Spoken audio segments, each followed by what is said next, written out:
আজকের লীলা বিষ্ণুপুরের মদন মোহন। আপনারা দেখেছেন যাকে গৌর রূপে, তার আরেক নাম হচ্ছে মদন, আর মোহন শব্দে রাধারানী। একই অঙ্গে রাধা গোবিন্দ, দুজন মিলিত তনু। তাহলে আপনাদের বাড়িতে যদি বিগ্রহ থাকে রাধার গোবিন্দ যুগল মূর্তি, গোবিন্দের চরণে তুলসী যেমন দেবেন, রাধারানীর চরণে তুলসী দেওয়ার নিয়ম ভাগবতেও বলা আছে। কিন্তু ব্রহ্মবৈবর্ত পুরাণ বলেছে রাধারানীকে তুলসী দেওয়া যাবে না। কিন্তু 18 পুরাণের মূল বস্তু হচ্ছে ভাগবত মহাপুরাণ। ভাগবত বলেছে রাধারানী স্ত্রীলিঙ্গ নয়, রাধা কৃষ্ণ একই আত্মা, দুই দেহ ধরি অনন্যে বিরাজ করে রস আস্বাদন করি। যিনি রাধারানী তিনিও কৃষ্ণ, আর ব্রজের যিনি কৃষ্ণ তিনিও কৃষ্ণ।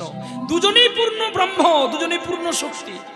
তাই পূর্ণ শক্তি আর এক শক্তিকে চিনতে পারল না বলে ভগবান যখন দ্বারকায় গিয়েছিলেন, দ্বারকা যাওয়ার পূর্ব ভাগে মচিকণিত দেওয়ালের মধ্যে রাধারানীর প্রতিচ্ছবি দেখে, গোবিন্দের নিজের প্রতিচ্ছবি দেখে গোবিন্দ নিজেকে অক্রুরথ থেকে নেমে পাগল হয়ে গিয়েছিলেন যে আমি জানি বৃন্দাবনে একজন সুন্দর বস্তু আছে, কিন্তু আমার চেয়ে আরো একজন সুন্দর বস্তু, তিনি কে?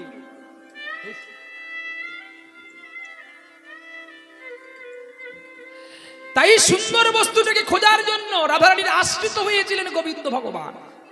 আজকে সেই গোবিন্দ, তার আরেক নাম মদন, সেই মদনের কাহিনী আমরা আস্বাদন করব। প্রেম সে বলো রাধা রানী কি জয়।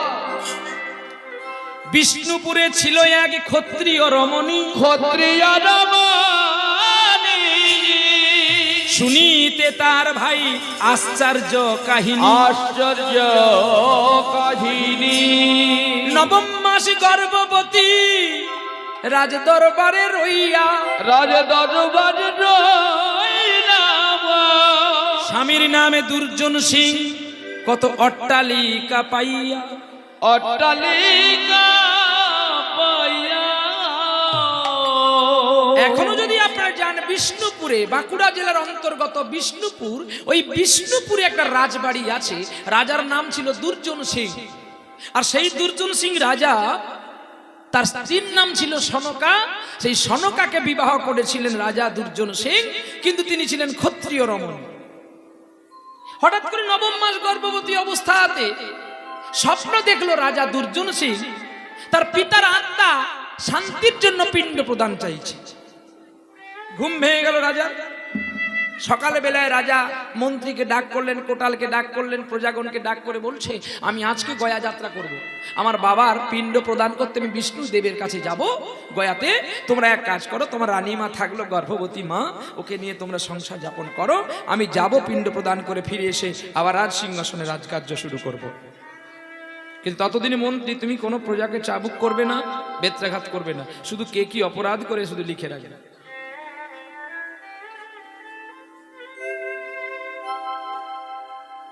এই বাবু শোনা, এই তোমার নাম কি? তোমার নাম কি বাবা? বলো না। জুতো পরে বসেছো, ভগবান কাছে আছে না? যাও জুতো খুলে এসো। তো সেই রাজা যখন মন্ত্রীকে দায়িত্ব দিয়ে তিনি চলে গেলেন গয়া যাত্রাতে সকাল বেলায়, সন্ধ্যা আগত কালে রানীমা চিন্তা করলো আমি এত আমার স্বামীকে ভালোবাসি, তবু কেন আমাকে ছেড়ে চলে গেল? অতএব আমার স্বামী যেদিকে গেছে আমি সেই পথ গমন করে আমিও যাব গয়া। এই বলে রানীমা কাউকে না বলে রাজকক্ষ থেকে চলে গেলেন। কিন্তু তিনি গেছেন সকাল বেলায়, আর রানীমা বেরিয়েছে সন্ধ্যা বেলায়। পাছে কি তার দেখা পাবে? কোনোদিন নয়। তাছাড়া উনি গেছেন রথে চড়ে, আর ইনি যাচ্ছেন হেঁটে হেঁটে। দুজনের পথটা তো অনেক দূরত্ব হয়ে গেছে। তাই রানীমা পথকুল খুঁজে না পেয়ে রাতের গভীর অন্ধকার হয়ে গেল, আর অন্ধকার রাত্রে প্রবেশ করলো গভীর অরণ্যের বনে। আর যেই গভীর বনে প্রবেশ করেছে, মার গর্ভযন্ত্রণাও শুরু হয়ে গেছে। ঈশ্বর যাহা করেন মঙ্গলময়, কিন্তু মঙ্গলের জন্য করেন। যন্ত্রণা ছটফট করছে, কাছে তো আর কেউ নেই, একটু জল দেবে কি? তার ব্যথাটাকে একটু সহিষ্ণুতা বোধে দুটো বাক্য বলবে। ছটফট করতে করতে কণ্টক বনে, চতুর্দিকে কাঁটা ভর্তি, সেই কণ্টক বনে একটি সন্তানকে প্রসব করলেন মা। আর সন্তানকে প্রসব করে চির বিদায় নিল মা। মানুষের গন্ধ পেয়ে বাঘ ভল্লুক ছুটে এসেছে তাকে আহার করবে। অন্তর্যামী ভগবান জানতে পেরে বাঘের অন্তরে ভল্লুকের অন্তরে প্রবেশ করে বলছে, ওরে মূঢ়জন, একটা ছোট্ট সদ্যজাত শিশুকে খেয়ে কি তোদের উদর পূর্ণ হবে রে? এই যে কৃষ্ণ ভক্ত। আর ছেলে স্বাভাবিক জন্মের পরে উয়া উয়া করে কাঁদছে। অরণ্যের ভেতরে যদি কাঁদে, অনেক দূরে যদি ঘর বাড়ি থাকে, ছেলের কান্নার শব্দ কি আর কারোর কর্ণগোচরে যায় গো? মানুষ জীবনে একবারই পায়, সেটা তার বাল্যকালের মায়ের স্নেহ আর তার নিজের যৌবন। এই দুটো একবারই আসবে, আর আসবে না। কণ্টক বনে কাঁদতে কাঁদতে ছেলের উদরের মধ্যে বাতাসটা প্রবেশ করে গেছে, আর বোধহয় ও বাঁচবে না। গোবিন্দ চিন্তামণি তিনি জগতেরই চিন্তা করেন। গাছের ডালে একটা মধু চাক সৃজন করে ওই মধু চাক থেকে ফোঁটা ফোঁটা করে মধু পড়ল ছেলের মুখে। ছেলেটা বেঁচে আছে। আর সকাল বেলায় বাগদি মায়েরা কাষ্ঠ সংগ্রহ করে তাদের জীবন জীবিকা করে। সেই কণ্টক বনে প্রবেশ করলেন, আর ছেলের কান্নার শব্দ শুনতে পেয়ে বাগদি মায়েরা অবাক হয়ে গেলেন। এত বনের ভেতরে কাদের বাড়ি ছেলে রে? ও দিদি চল না। চলতেই আছে বনের পর বন, বনের পর বন। দেখতে পেল অপরূপ দৃশ্যমান। কাঁটার বনে রক্তাক্ত হয়ে ছেলে যত ছটফট করেছে, কাঁটায় কণ্ঠিত হয়ে তার অঙ্গের রক্ত সব মাটি কাদা হয়ে গেছে। তাড়াতাড়ি করে মায়ের নাকে হাত দিয়ে দেখলেন আরো বেঁচে নাই। দুজন বাগদি মেয়ে চিন্তা করলো, আমাদের তো কোনো স্বামী নেই দুজনেরই, কিন্তু এই ছেলেকে যদি আমরা নিয়ে যাই, এ একদিন বড় হলে পিতৃ পরিচয় দিতে পারবে না। আর একটা মেয়ে বলছে, দিদি রে আমরা নেব না, আমাদের বাড়ির কাছে যে একটা ব্রাহ্মণ আছে তার তো কোনো ছেলে মেয়ে নেই, চল না ওর হাতে তুলে দেব। বলে দেখ দিদি তুই বলছিস ঠিকই, কিন্তু ওই ছেলেকে যদি উনি না নেই, গ্রহণ করে, যদি না নেই তখন আমরা চিন্তা করব, চল। নাড়িটা ছেদন করে একজন কোলে নিল, আর একজন কাষ্ঠ কুড়িয়ে নিয়ে এসে মায়ের দেহটাকে হেন বেন ছিন্ন করে কেউ খেয়ে ফেলবে বলে তাই মায়ের দেহটাকে জ্বালিয়ে দিলেন। কাষ্ঠ দিয়ে, পাথরের ঘর্ষণের আগুন দিয়ে জ্বালিয়ে দিলেন। আর ছেলেকে কোলে নিয়ে দুজন মা চলছে গো। আর ছেলের কান্না বন্ধ হয় না, উয়া উয়া করে কাঁদছে। আর সকাল বেলায় ঘুম থেকে উঠে ব্রাহ্মণ আর ব্রাহ্মণী গোবিন্দের জাগরণ করছে গো। সৌরে নব গৌরচন্দ্র নাগর বন আরি, সৌরে নব গৌরচন্দ্র নাগর বন আরি, নবদ্বীপ ইন্দু আমার করুণার সিন্ধু, নবদ্বীপ ইন্দু করুণার সিন্ধু, ভকত বৎসলকারী, সৌরে নব গৌরচন্দ্র নাগর বন আরি, সৌরে নব গৌরচন্দ্র নাগর বন আরি, কুসুম শোভিতা চাটর চিকুরা ললাটে তিলক নাসিকা উজ্জ্বলা, দশনে মতি অমিয় হাস দামিনী ঘনহারি, সৌরে নব গৌরচন্দ্র নাগর বন আরি, সৌরে গৌরচন্দ্র নাগর বন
ব্রাহ্মণ ব্রাহ্মণী হরিনাম গাইছে বিষ্ণুশিলা শালগ্রামের কাছে সকাল বেলায়, আর এদিকে দুজনে মা বাগদিমা ছেলেরকে নিয়ে চলছে গো।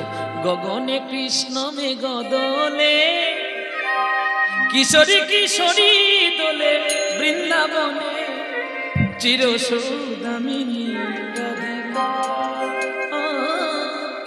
চির সৌদামিনী। কে গায় গো? কান্নার শব্দ, বাচ্চার কান্নার শব্দ। ও ঠাকুর বাবা, ঠাকুর বাবা।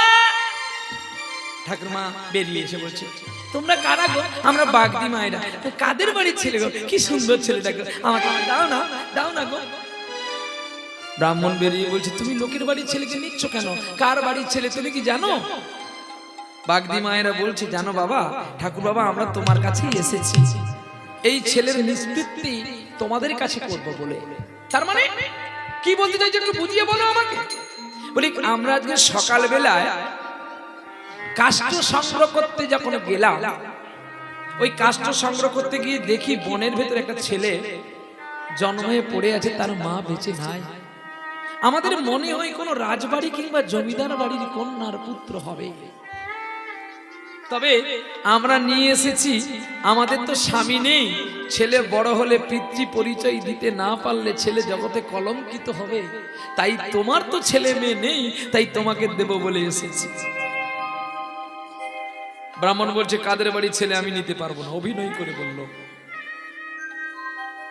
ব্রাহ্মণী কি বলল জানো? চরণ দুটি জড়িয়ে ধরে, ওগো স্বামী, এটাও তো ভগবানের দান, তুমি যদি না নাও, এই ছেলেটা যদি কিছু হয়ে যায়, তুমি জানো জন্ম কি মানুষের আসল পরিচয়, তুমি বলো না গো, আমি ছেলেটাকে একটু নিয়ে কোলে করবো, মানুষের আসল পরিচয়। এতই তো তুমি কেঁদেছো, আমিও কেঁদেছি, কিন্তু কোনোদিন তো আমি একটি পুত্র পাইনি। তবে ভগবানের দেওয়া বস্তুকে তুমি কেন ফিরিয়ে দিচ্ছ স্বামী? ব্রাহ্মণী, আমি তোমাকে পরীক্ষা করেছিলাম যে তুমি কতখানি আমার ওই ছেলেটাকে ভালোবাসো। তবে দাও দাও দাও, আমার ছেলেকে আমার কোলে দাও। ব্রাহ্মণী কোলে নিল, আর নাম রাখলেন বিষ্ণুপুরের ভগবানের নামে, তার নাম রাখলো মদন। মদন যেই না ব্রাহ্মণীর কোলে গেছে, অমনি দেখছে কান্না বন্ধ হয়ে গেছে, শব্দ আসছে ভেতর থেকে, পয়ধর খুলে মুখে দিল। কিন্তু এটা আমরা সকলে জানি, সন্তান যদি গর্ভে না আসে, পয়ধরের মধ্যে কিন্তু দুগ্ধ কিংবা ক্ষীর আসে না। কিন্তু এখানে শ্লোক বললো, মুখং করতি বাচালং পঙ্গুলং হয়তে গিরি যৎ কৃপা তমং বন্দে পরমানন্দে মাধব। হে মাধব, যদি তোমার কৃপা হয়, খোড়া যদি চলতে পারে, বোবা যদি কথা বলতে পারে, অন্ধ যদি দৃষ্টি ফিরে পায়, তবে দুগ্ধবতী মা কেন তার সন্তানকে দুগ্ধ দিতে পারে না? বলতে পারো বাসুদেব, তার কৃপা হলে পরে সবকিছুই হয়। তাই যার গর্ভে সন্তান এলো না, সেই পয়ধর যখন ছেলের বদনে দিল, অমনি ছেলে খেতে খেতে ঘুমিয়ে গেছে। বাহ! একদিন, দুই দিন, 3 দিন করতে করতে ছেলে 5 বছর বয়স হয়ে গেছে গো। পথে পথে ঘুরে বেড়ায় আর গোবিন্দের নাম গান করে গো, আর কাঁদে গোবিন্দকে জানাই, তোমার ভুবনে ফুলের মেলা, আমি কাঁদি সারা, আমি কাঁদি সারা। ওগো তোমার ভুবনে ফুলের মেলা, আমি কাঁদি সাহারা, আমি কাঁদি সাহারা।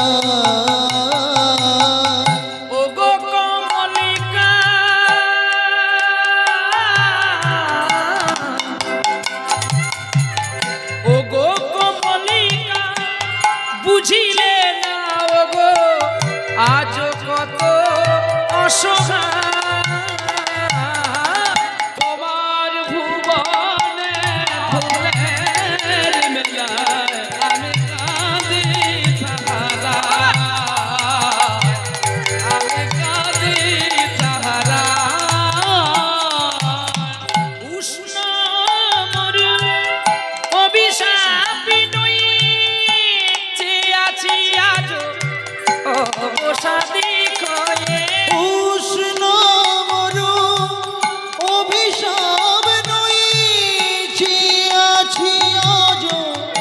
অবসাদ হয়ে ওরে কণ্ঠ আমার ভেঙে গেছে হায়, যেন ভুল সুরে গান দে তোমার ভুবনে ফুলের মেলায় আমি কাঁদি তাহারায়।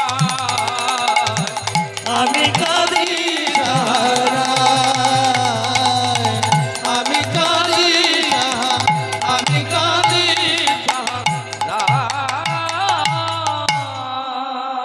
মরমিয়ার কথা কে বুঝেছে, কে দিয়েছে তাহার নাম? ব্যথিত পরাণে স্নিগ্ধ কমলে আসে কি গো ওরা? কতদিন তোমায় দেখিনি আমি, তুমি কি আমার প্রাণ চিন্তামণি? কতদিন তোমায় আহা! দেখিনি আমি, তুমি কি আমার প্রাণ চিন্তামণি? দীর্ঘ কমলে আশা পথ চেয়ে তব চরণ সুধা তোমার ভুবনে ফুলের মেলা আমি কাঁদি সাহারায়, আমি কাঁদি সাহারায়, আমি কাঁদি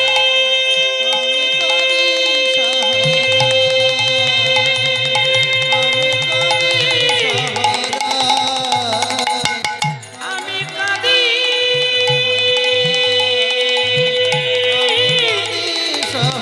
আমি কাঁদি কাঁদি আমি কাঁদি আমি কাঁদি আমি কাঁদি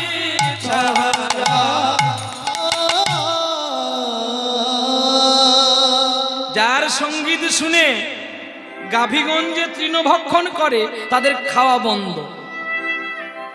গোবিন্দ যে রাধা রাধা বলে বাঁশি বাজায় বৃন্দাবনে, তার বাঁশির সুর বন্ধ।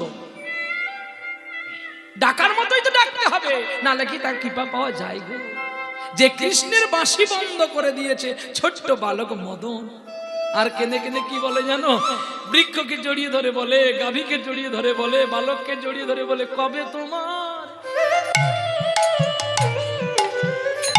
আমি দেখা পাবো?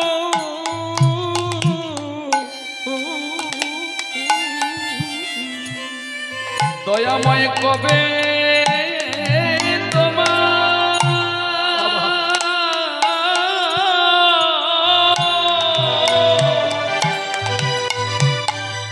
তোমার দেখা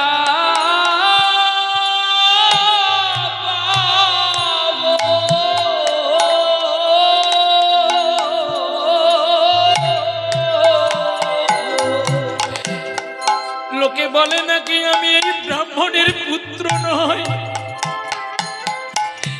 আমায় কুড়িয়ে এনে বড় করেছে ওগো বাসুদেব।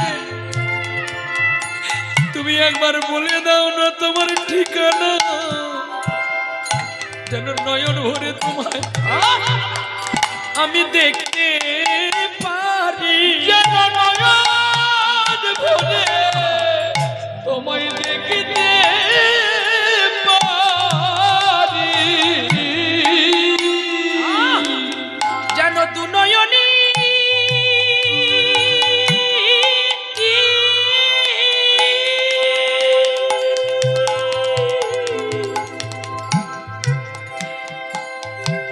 যেন বয়ে গো পানি, যেন রয়ে তোমার ওরে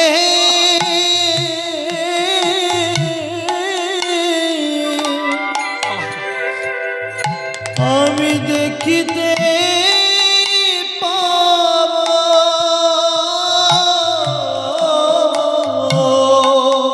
এদিকে ছেলে মদন কাঁদে, আর বৃন্দাবনে মদন গোবিন্দ কাঁদে রাধারানীর কাছে বসে। আমি কি করতে গিয়ে কি করলাম, এক সাজা দিতে গিয়ে আর একজনকে আমি হারিয়ে ফেললাম। রাধে তুমি আমার, তুমি আমায় দয়া করো, তুমি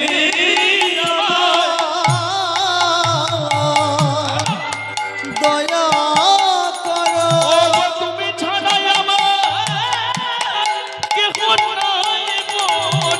তুমি আমার দয়া করো, রাধে তুমি আমায় দয়া করো। যার কণ্ঠের কৃষ্ণ নামে আমার বাঁশি বন্ধ হয়ে গেছে, আর পুরে না রাধা নামের সুর স্কন্ধন বন্ধন। ওগো প্রাণ রাধা রানী, একবার চলো না দুজনে দেখে আসি। গোবিন্দের কথা শুনে রাধা রানী বলছে, তুমি তাদেরকেই কষ্ট দাও যারা তোমাকে বেশি ডাকে, যারা তোমাকে বেশি খেতে দেয়, ভালো মন্দ দেয়। কেন তাদের ক্ষতি করো প্রাণনাথ? রাধারানীর গলদে জড়িয়ে ধরে গোবিন্দ কেঁদে কেঁদে বলছে, আমি কেন তাদের ক্ষতি করি জানো? ওগো রাধে গো, আমি যদি অন্যের কারোর ক্ষতি করি, তারা যে আমার নামে নালিশ করবে, আর আমার ভক্ত যে জন আমি যদি তার ক্ষতি করি, সে যে বারে বারে ডাকতে থাকে, তারা বারে বারে ডাকতে থাকে। ওরে ব্যথা পেলি আমায় চিনিবে তারা, বারে বারে তারে ডাকিতে থাকে। এটা চিরন্তন সত্য। তুমি যদি প্রতিদিন ভালো মন্দ খাও, তাহলে কিন্তু তুমি গোবিন্দকে ডাকবে না। আর যদি তোমার দুঃখ আসে, তখন তুমি ডাকবে। ভগবান কৃষ্ণ রাধারানীকে বলছে, তুমি জানো না, ধর্মক্ষেত্র কুরুক্ষেত্র সমবেতা যুদিৎসবা মামকা পাণ্ডবশ্চৈব কিঙ্কুরবত সঞ্জয়। যেদিন দুর্যোধন সকল বড় বড় বীরকে নিয়ে নিয়েছিল, সেদিন আমার চরণ তলে বসেছিল। সেদিন বসেছিল, রাজ সিংহাসনের আশা করিল না, তার চরণ তলে শুধু বসেছিল। কেঁদে কেঁদে তথা ডাকিল আমারে, নয়ন জলে ধোয়ালো চরণ খানি, ও তার চোখের জলে আমি বাধা পড়েছি। ওগো জগত চিন্তা মনে, ওগো জগতে চিন্তা মনে, তাই পারলাম তারে ছেড়ে যেতে, তাই পারলাম না গো ছেড়ে যেতে। আমি রণযুদ্ধের সারথি হলাম, আমি অর্জুনকে বাঁচাবো বলে ফেরাবো রাজধানী।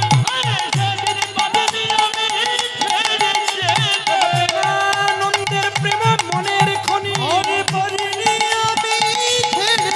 ওরে পিতাম জ্বালা দূরে গেল, বদনে হরি হরি বলো।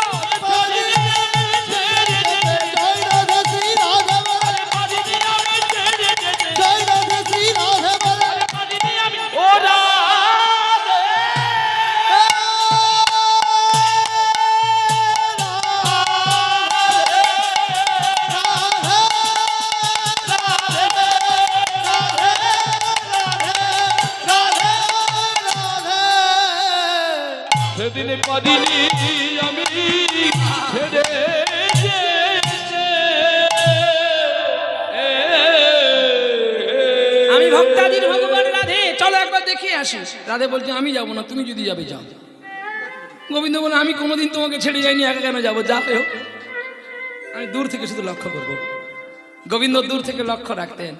আর ছোট্ট ছেলে মদন প্রতিপালিত হচ্ছে ব্রাহ্মণ বাড়িতে।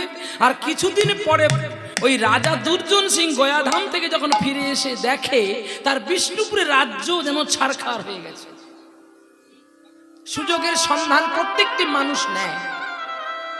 সুযোগের সন্ধান মানে যখন দেখবেন রাজা নাই রানী নাই, কোনো বাড়ি যদি দরজা খোলা থাকে, তখন ভালো মানুষটাও চোর সেজে তার বাড়ি লুট করে। আর জানবেন যে যে সংসারের মন্ত্রী চোর হয়ে যায় সে সংসার বেশিক্ষণ টিকে থাকতে পারে না। মন্ত্রী মানে রানী আর রাজা মানে স্বামী।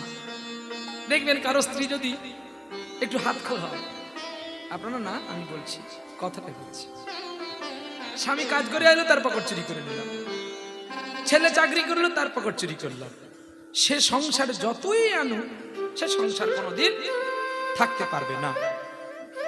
কিন্তু আজকে সত্যি সত্যি তাই ঘটলো। রাজা চলে গেছে বলে মন্ত্রী নিজে এত চুরি করলো, রাজ্য ছাড়খা, যার 6 মণ তেলে রান্না হতো গো, আজকে সেই গোবিন্দের বাড়িতে প্রদীপ জ্বলে না। দুর্জন সিং যখন ফিরে আসলো, প্রজাগণ সকলে দূর দূর ছিছি করলো, দূর হয়ে যায়, তুমি রাজা নামে কলঙ্কিত, তুমি চলে যাওয়ার পরে রানীমাও চলে গেছে আর এই রাজ্য ছাড়খা হয়ে গেছে। দেখবেন যখন কারোর পদ থেকে সে পদচ্যুত হয়ে যায় তখন তার যত ক্ষমতা থাকুক আর টেকে কি কাজ? টেকে না, অসহায় হয়ে গেল। রাজার অঙ্গে যে সোনাদানা গহনাগাটি ছিল সেগুলো খুলেও রাজা মন্ত্রীকে দিয়ে দিল, আর অন্ধকারের বসে থাকা রাধা মদন গোপালকে নিয়ে রাজ্য ছেড়ে পালিয়ে গেল। অনেকটা দূরে একটা বটবৃক্ষের তলায় তালপাতা কেটে পর্ণকুটির করেছে গো, আর রাজা নিজেই গেছে ভিক্ষা করতে রাধা মাধবের সেবা দেবে বলে। আমায় ভিক্ষা দাও গো বাঁকুড়াবাসী, ভিক্ষা দাও গো ওহে বাঁকুড়াবাসী। আস্তে, ও তা বলে কেউ উঠে আসবেন না, আমি লীলায় আছি। রাজা ভিক্ষা করছে দাঁড়ে দাঁড়ে গিয়ে, তোমরা ভিক্ষা দাও। আর রাজাকে যেই দেখেছে সেই দরজা লাগিয়ে ঢুকে গেছে। কেন? যে রাজাই আমাদের দান দিত, আজ সেই রাজা যদি আমাদের কাছে ভিক্ষা চায়, বলো কি বাই আছে আমরা রাজারে দেব? আমাদের কি বাই আছে রাজারে দেব? রাজা ভিক্ষা পায় না, ফিরে আসে রাধারানীর কাছে কাঁদে আর মদনের কাছে কাঁদে। মদন রে, যখন আমার অনেক ছিল, আমার বন্ধুই অনেক ছিল, আজ আমার কিছু নেই, তাই আজ আমার কাছে কেউ নাই। তবে সবাই যখন চলে গেছে, তোরা কেন আছিস পড়ে? তোরা কেন আছিস বসে? তোরা যারে চলে, তোরাও যারে চলে, বল বল তোরা কেন আছিস বসে? আমার কোনো ধনের আর নাই প্রয়োজন, আর তোরা কেন আছিস বসে? এই সুযোগে কলকাতা বাগবাজারে একজন রাজা ছিল, নাম তার গোপাল সিং, দুর্জন সিং এর প্রিয় বন্ধু। সে শুনতে পেল দুর্জন সিং রাজ্য ছাড়া, কিন্তু তার একটি বিগ্রহ আছে মদন, খুব জাগ্রত, ভিখারিকে ধনী করে দেয় আবার ধনীকে ভিখারি করে দেয়। ঘোড়ার পিঠে করে চলছে গোপাল সিং। আহা, আর গোপাল সিং এসে পৌঁছে গেলেন বিষ্ণুপুরে। যখন জিজ্ঞাসাবাদ করলেন, আচ্ছা এখানে দুর্জন সিং, বলে দুর্জন সিং আর নাই, এই পথে সোজা চলতে থাকো, 13 ক্রোশ দূরে একটা বৃক্ষতলায়, বৃক্ষতলাতে আছে তালপাতার পর্ণকুটির করে, যাও এখান থেকে। গোপাল সিং এসে যখন দেখে তালপাতার পর্ণকুটির আছে কিন্তু বাড়ির মধ্যে কেউ নাই, ঘোড়ার পিঠ থেকে ডাক দিল, বন্ধু দুর্জন বাড়িতে আছো? দুর্জন। মন্দিরের ভেতর থেকে কে যেন বলছে, বাবা ভিক্ষায় গেছে, বাড়িতে নেই। গায়ে শিহরণ দিয়ে দিল। কে? দুর্জন সিংহের তো কোনো পুত্র নেই, তবে কে ডাকলো? ঘোড়ার পিঠ থেকে নামলো গোপাল সিং। নেমে যখন দেখে একটা ছোট্ট প্রদীপ জ্বলছে, আর প্রদীপের শিখায় দেখতে পেল মদন মোহনকে। আহা, কেঁদে উঠলেন গোপাল সিং। সাবেরিয়া চিত চোর রে, সাবেরিয়া চিত চোর রে, বেরিয়া চিত চোর রে, সাবেরিয়া সাবেরিয়া চিত চোর রে বেরিয়া চিত চোরে সাবেরিয়া চিত চোর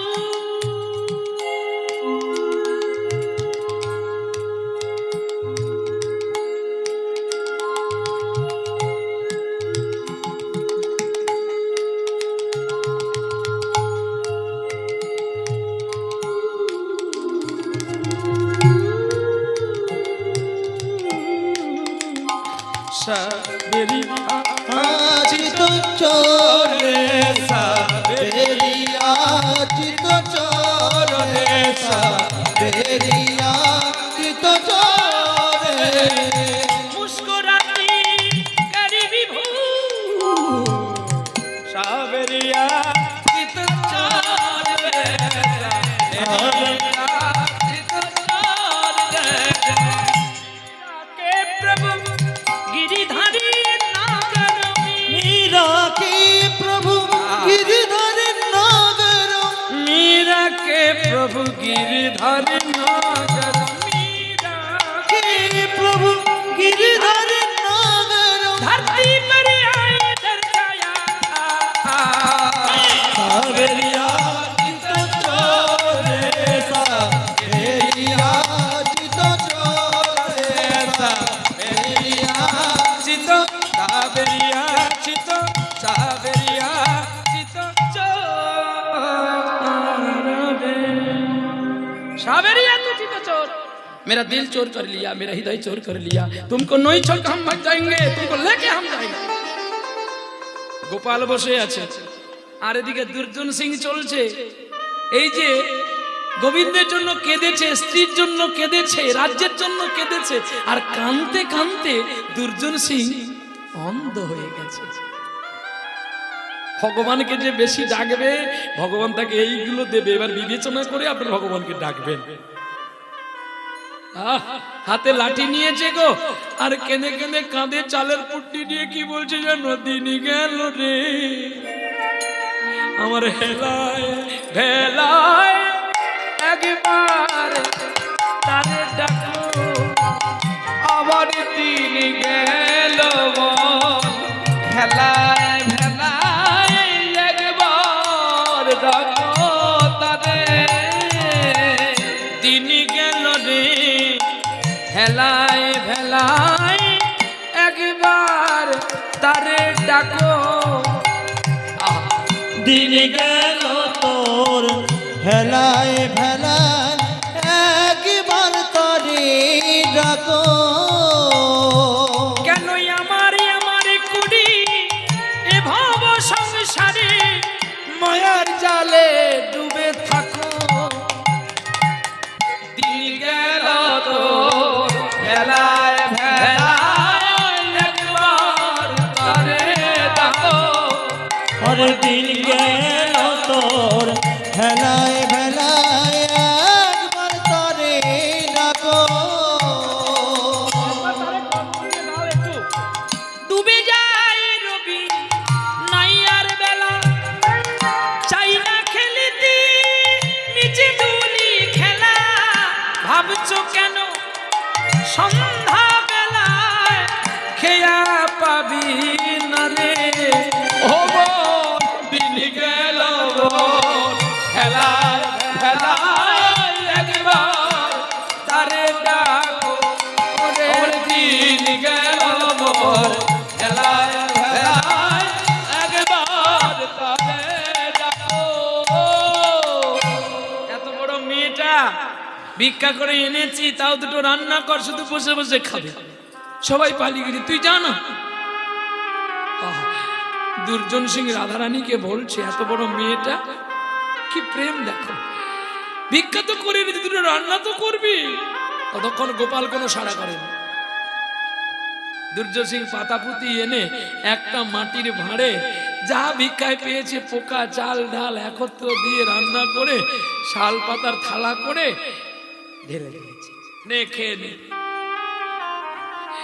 খেতে তো পাস না পড়ে আছিস খেয়ে নে হ্যাঁ রে রাধে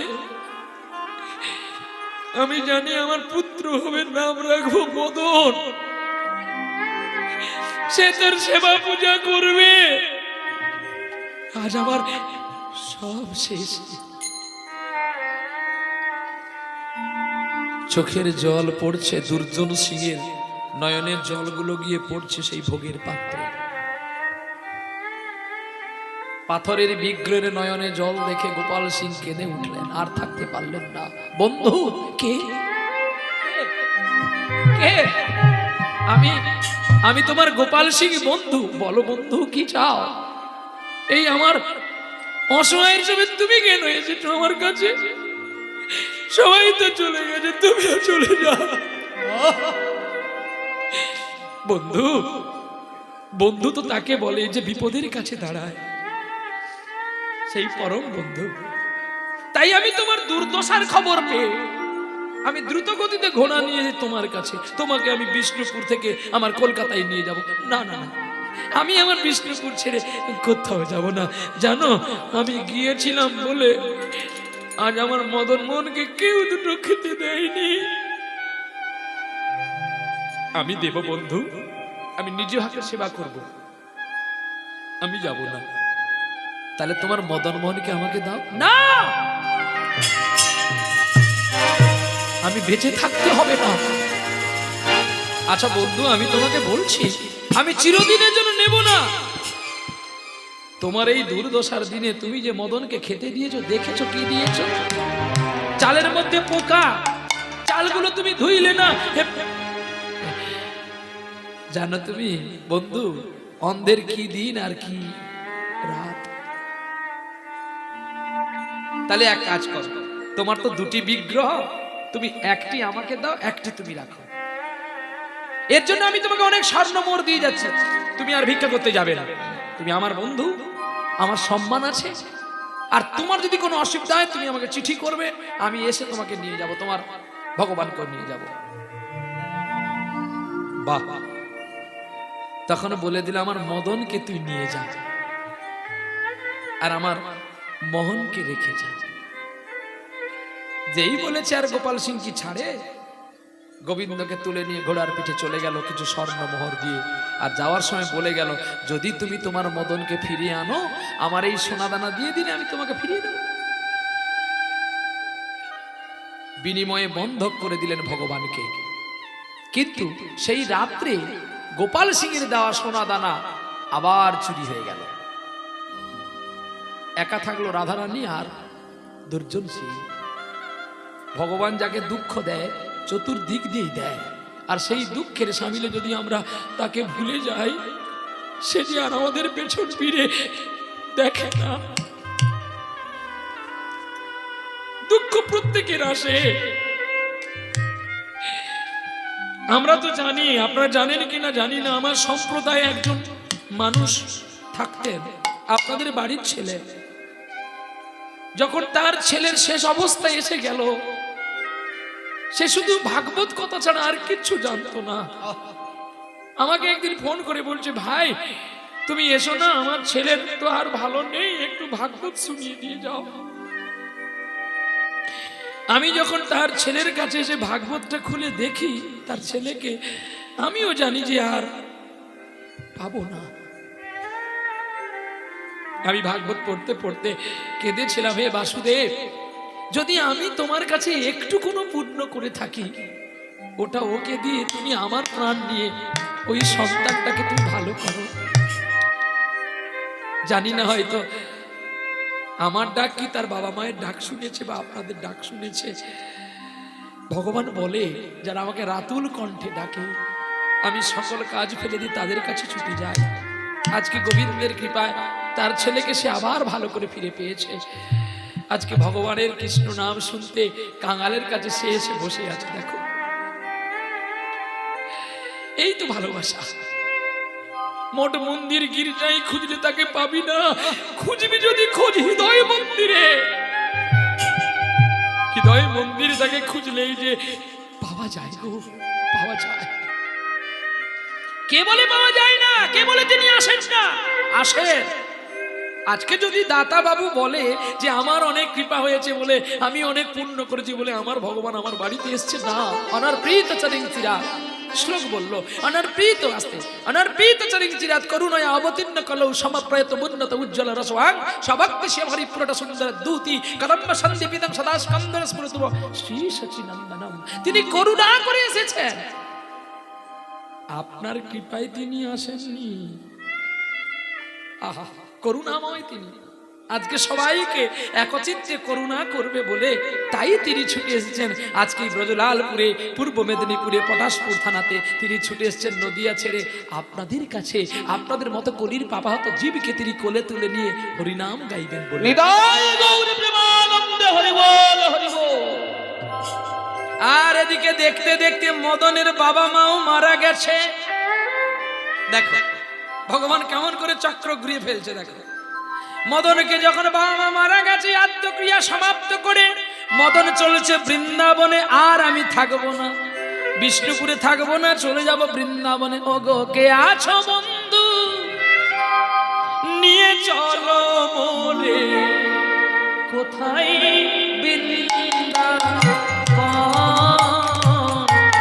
কোথায় ওগো কে আছো বন্ধু, নিয়ে চলো মোরে, কোথায় বৃন্দাবন, কোথায় বৃন্দাবন। যেথায় কুঠির রাখাল গোপাল আমার, আজ খেলে রে অনুক্ষণ, কোথায় বৃন্দাবন, কোথায় বৃন্দাবন, ওগো কে আছো বন্ধু, নিয়ে চলো রে, কোথায় বৃন্দাবন, কোথায় বৃন্দাবন।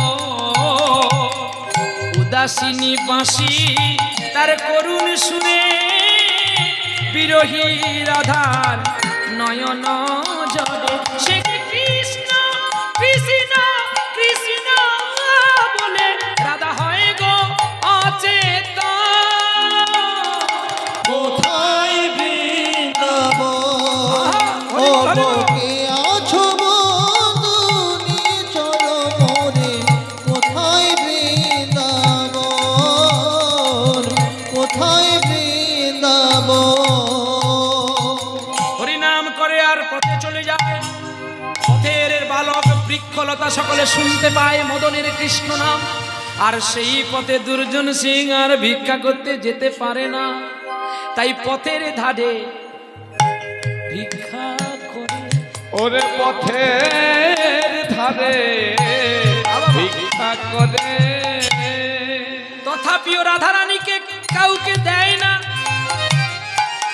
রাধারানীকে মন্দিরে রেখে দুর্জনই একা পথের ধারে ভিক্ষা করে।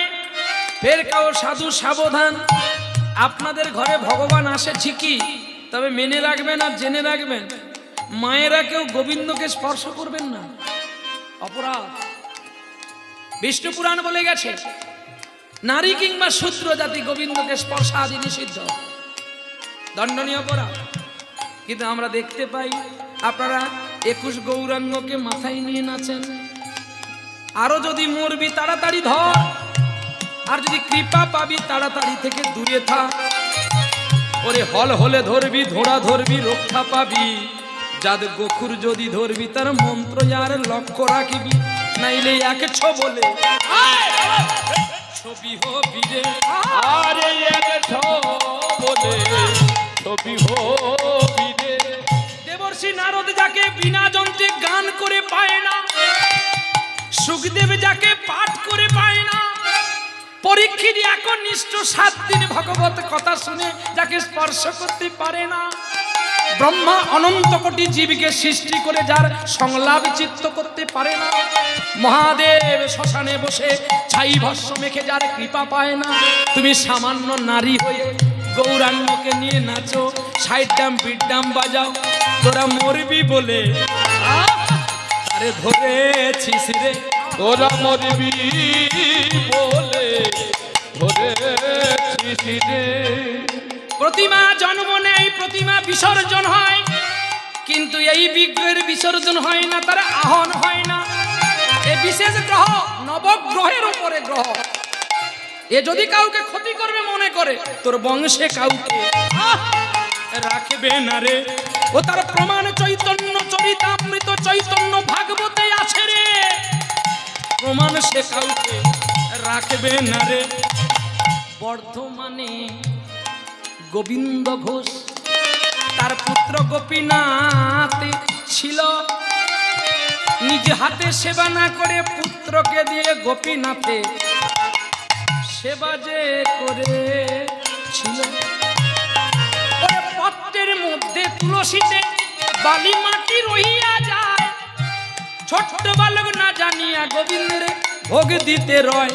একদিন স্বপ্নাবেশে বলল গোবিন্দ নিজে হাতে আমার সেবা দেবে। তুমি আমার নিজ হাতে সেবা দেবে, নইলে তোর বড়ই আমি ক্ষতি করিব। নিজ নিজ হাতে সেবা দেবে। গোবিন্দ ঘোষ বললেন স্বপ্ন কি আর সত্যি হয়? প্রতিদিন ছেলেকে দিয়ে দেয়। একবারে গোবিন্দ ঘোষের একমাত্র পুত্রের জ্বর হয়ে গেল, আর সেই জ্বরে বৈদ্যকে ডাকতে গেছে। বৈদ্য নিয়ে যখন এসে দেখে, ডাক্তার দেখো হয়ে গেছে। ওরে ডাক্তার দেখো হয়ে গেছে। ডাক্তার ডাক্তার তার ডাক যখন হয়ে যাবে, এভাবে ডাক্তার কি করতে পারে? ওরে ডাক্তার হয়ে গেছে। ডাক্তার হয়ে গেছে। তখন কাঁদলে কি আর গোপীনাথকে ফিরে পাবে? তাই বলি খুব সাবধান। ভগবান যদি তার নিজের পারিষদগণকে এত বড় সাজা দেয়, তাহলে আপনারা যে এই অপরাধগুলো করছেন এর জন্য কত সাজা হবে। কালকে অধিবাসের ঘটোত্তোলন হয়েছে। ঘটোত্তোলনের সময় ছাতা নিয়ে যোগমায়ের ঘট তুলে এনেছেন যাতে কারোর দৃষ্টিপাত না পড়ে। আর আপনারা এখন দেখতেছি মেশিন ভ্যানে গৌরহরি চলে যাচ্ছে, সরভূর চলে যাচ্ছে, আবার সাইড ডাম বিট ডাম বাজিয়ে গৌরকে মাথায় নিয়ে নাচছে। কি খেলা শুরু করেছে কলিযুগে। নিমাই যদি না আসতো কত মানুষ না খেয়ে খেয়ে মরে যেত। ভগবানকে নিয়ে খেলবি, খেলার জায়গায় খেল, সব জায়গায় খেলবি না, মরে যাবে। কোনোদিন করবেন না। আমার দরকার নেই এত পুণ্য, পুণ্যের চেয়ে পাপ হবে।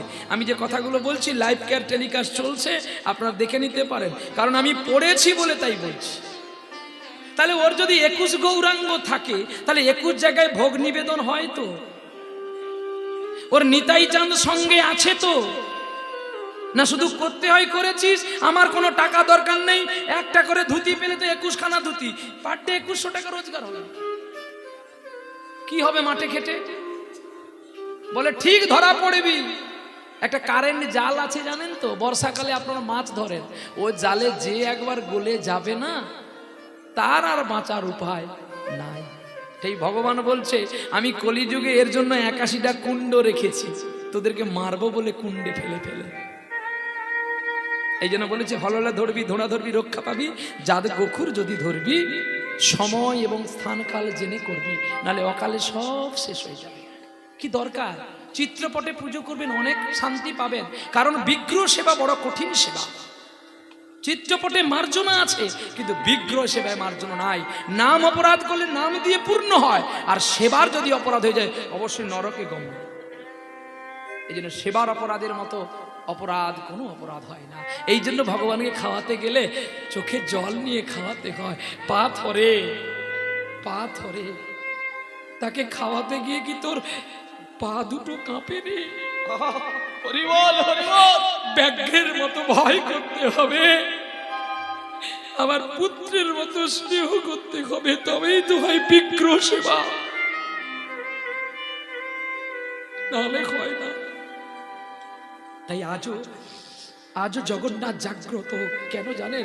জগন্নাথকে কেউ স্পর্শ করতে পারে না। যখন প্রতাপরুদ্র কেঁদে উঠলো, তাহলে কি আমি তোমাকে পাবো না? গুন্ডিচা দেবী কেঁদে উঠলো, জগন্নাথ আমি কি তোকে স্পর্শ করতে পাবো না? পাবে মা, মাসি গো, ওই 7 দিন তুমি আমাকে পাবে, এর বেশি না। তাই আমাদেরও 7টা দিন পরমাই নিয়ে এই অধনা কলিযুগে আমি আপনি আমরা আপনারা সকলেই বহিষ্ভূত করে দিচ্ছি। তাই সাবধানে থাকবেন, যিনার বিগ্রহ তিনি তুলুক। আপনারা জোর করে আপনি টাকা দিয়ে এনেছেন বলে আপনার টাকা নয়, তিনি আপনাকে দিয়েছে কয়েক ঘন্টার জন্য রাখতে। আপনি ভাগ চাষি, আপনার দলিলে দেখে নেবেন, লেখা আছে কি সুন্দর। সময় পড়লেই সরকার কেড়ে নেবে, এখন তোমাকে দিয়েছে। তাই আজকে তোমার বাড়ি কালকে তোমার না থাকতে পারে। কে বলেছিল কাকে? হরিশ্চন্দ্র রাজা শৈবাকে বলেছিল, চিরদিন কাহার সমান নাই যায়। রানী তুমি বৃথা কেন রোদন করছো? এতদিন আমার ছিল, এবার কারোর হতে পারে। তার চেয়ে তুমি এক কাজ করো, আমি না তোমার স্বামী, অপরের বাড়িতে তোমাকে বন্ধক রেখেছি, তার চেয়ে তুমি আমাকে আমার কথা রাখো। এই হচ্ছে স্ত্রী। যার স্ত্রী ভালো হয় তার স্বামী ভালো থাকবেই, আর যার স্ত্রী মন্দ হয় তার স্বামী কোনো কালে ভালো হতে পারবে না। নিতাই গৌর, নিতাই গৌর হরি বল, হরি বল। এই কে যাচ্ছিস রে? আমায় দুটো ভিক্ষা দে না। কে ভিক্ষা চাইছে? কাকে? মদনকে ভিক্ষা চাইছে দুর্জন। কে যেন দৈবানী বলছে, মদন কে কে কে তুমি আমার কাছে আছো, তবু জানি না আছো কোনখানে। কে তুমি কাছে আছো, প্রভু জানি না আছো কোনখানে। যে কথা বলো আজও তাই শুনে যা, যে কথা বলো তাই শুনে যা। বুঝি না কবু তার মানে, আরে বুঝি না কবু তার মানে। কে তুমি কাছে আছো, প্রভু জানি না আছো কোনখানে। কে তুমি কাছে আছো, প্রভু জানি না আছো কোনখানে। হাতটা ধরে আমাকে চালাও, কেন অন্ধকারে প্রদীপ জ্বালাও।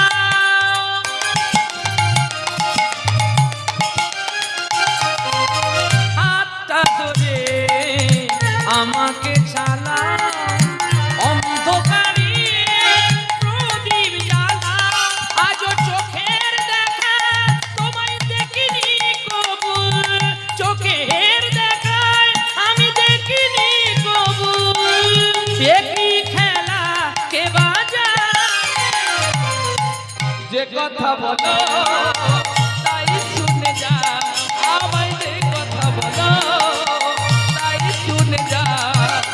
বুঝি না তবু তার মানে, আর বুঝি না তবু তার মানে। কে তুমি কাছে আছো, প্রভু জানি না আছো কোনখানে। প্রভু জানি না আছো কোনখানে, প্রভু জানি না আছো কোনখানে। তুমি বৃন্দাবনে যাও, মথুরা যাও, প্রয়াগ যাও, আমাকে পাবে না। তার চেয়ে এক কাজ করো মদন, এই অন্ধ পিতার সেবা করো, এখানেই থেকে তুমি আমাকে পাবে। এটাই তোমার বৃন্দাবন। এই কে যাচ্ছিস রে? দে না দুটো ভিক্ষা। ও বাবা, তোমার নাম কি গো? কি বললি? এই কি বললি আমায়? আমি বাবা বললাম? ঠিক বলেছিস। আজ যদি আমার সনকা থাকতো, ঠিক তোর মতো আমার ছেলে হতো রে। জানি রাজা আমার সব চলে গেছে, আমার মদনও আমায় ছেড়ে গেছে, আমার স্ত্রীও আমায় ছেড়ে গেছে, কিন্তু আমি না বড় শান্তিতে আছি। আজ আজ আমি বড় শান্তিতে আছি। বাবা, আমি তোমার মদন, তুই আমার মদন হবি কেন? আমার মদন তো কলকাতায় আছে। দুর্জন সিং জানে তার মদন গোপাল কলকাতাতে আছে, আর এদিকে ছেলে বলছে আমি তো তোমার মদন। হরিবোল হরিবোল। কেন বাবা, আমি কি তোমার মদন হতে পারবো না? তুই পারবি কেন? আমার মদন বাঁশি বাজালেই সবাই পাগল হয়ে যায়। বাবা, আজ থেকে আমি তোমার সেবা করব। কে মদন আমি দেখব। আর মদন গেল না। মদন নিজেই, সে তো জানে না তার বাবা বলে, মদন নিজেই ভিক্ষা করে এনে তার বাবাকে খাওয়ায়, রাধারানীকে ভোগ দেয়। একদিন মদন চলে গেছে ভিক্ষান্নে, আর রাজা দুর্জন সিং তো তামাক খেত প্রচন্ড, খুব তামাক খাওয়ার নেশা জেগে উঠেছে। আর তখন পথের ধারে বসে বসে মদনকে বলছে, ওরে মদনে আমায় একটু তামাক দে নে, মদনে আমায় একটু তামাক দে নে।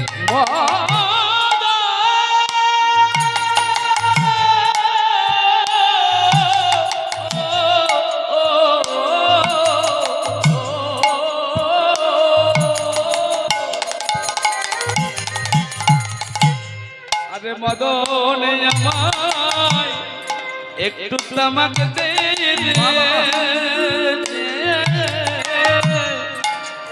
মদন আমায় একটু তামাক দে। কলকাতা বাগবাজারে মদন আর নাই। গোপাল সিং খোঁজ করছে, মন্দিরের দরজাটা বন্ধ করে দিয়ে গোবিন্দকে খেতে দিতে হয়। ওই সুযোগে মদন এসেছে বিষ্ণুপুরে। রাধারানী বলছে তুমি কোথায় যাবে? তুমি একটু দাঁড়াও, আমি আসি। দেখছো না আমার বাবা কাঁদছে, তামাক খাবে, আমি একটু তামাক ভিক্ষা করি। বালক বেশে বংশীধারী ভিক্ষা করে বিষ্ণুপুরের পুরী। আরে বালক বেশে বংশীধারী আরে ভিক্ষা করে বিষ্ণুপুরে। যখন ভিক্ষা করতে যাচ্ছে, রাধারানী বলছে তোমাকেও বন্ধক দিল, বিক্রি করলো, তুমি আমি তার কাছে যাচ্ছ। কিন্তু রাধারানীকে গোবিন্দ কি বলছে জানো? ওরে অন্তর থেকে আমার সে দেয় না রে। আরে সে যে লোক ভিক্ষায় দিয়েছে রে। আরে অন্তর থেকে জন দিয়েছে বললাম যদি অন্তর থেকে আমায় দিত, তাহলে কেন চোখের জলে মদন বলে ডাকলো বলে? চোখের জলে মদন বলে ডাকলো বলে। যদি আমায় কেউ মদন মদন বলে ডাকে, মদন বলে ডাকে, আমি কি তার কাছে না গিয়ে থাকতে পারি? আমি তো গীতাই বলে গেছি, অন্তকালে মামেচ শরণ মুক্তা কলে বরং। যদি কেউ আমায় পাবং জাতি নস্তক্ত সংশয়, অন্তিম কালেও যদি কেউ আমার নাম ধরে ডাকে, আমি তাহার কাছে আমি ছুটে যাই রে। আমি তাহার কাছে ছুটে যাই রে। ওরে সকল কাজ ফেলে দিয়ে আমি তাহার কাছে ছুটে যাই রে। সকল কাজ কাজ ফেলে দিয়ে তাহার কাছে ছুটে যাই রে। চাঁদ বদনে সবাই হরি হরি বলে। তাহার কাছে ছুটে আরে যাই হরি বলো, তাহার কাছে ছুটে যাই রে। আরে চাঁদ বদনে হরি বলো। তাহার কাছে ওরা রে রাধে রাধে রাধে রাধে রাধে। আমি তো তাহার কাছে ছুটে যাই রে।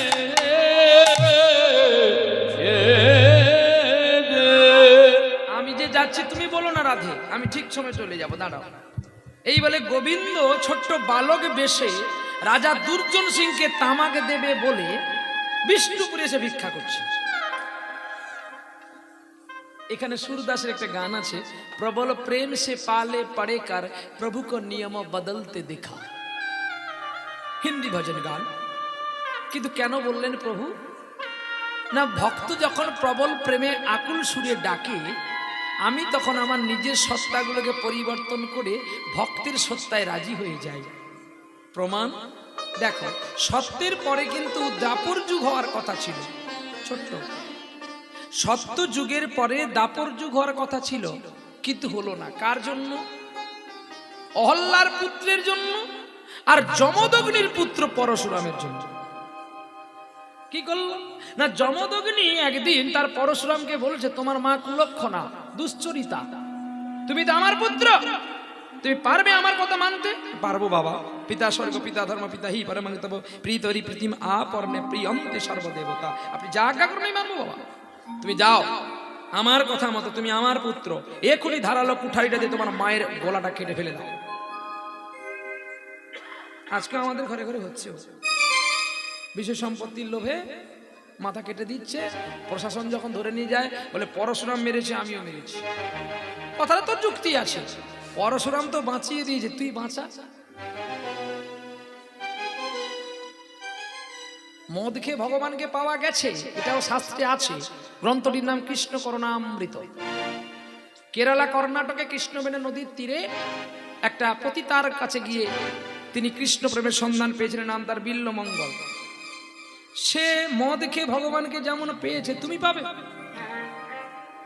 তবে তার চরণ যদি স্মরণ করো, অনুসরণ, অনুচিন্তন, অনুভাবনা, অনুপ্রেরণ, তবে যদি হয়, তবে এই জন্মে নয় তো কোনো জন্মে না কোনো জন্মে হয়তো হবে। তাহলে আজকে আপনার হরিনাম শুনতে এসে কি আজকে ফল পাবেন বললে হবে? তাহলে ধান গাছ লাগালে তো সঙ্গে সঙ্গে ধান হয়ে যাবে। তাহলে 3 মাস 4 মাস অপেক্ষা কেন করে? ঠিক তেমনি দুর্গা পূজা করবেন, কালী পূজা করবেন, এগুলো সারদা রোজ ভ্যালি। এ কখন পাবেন আবার কখন যাবে।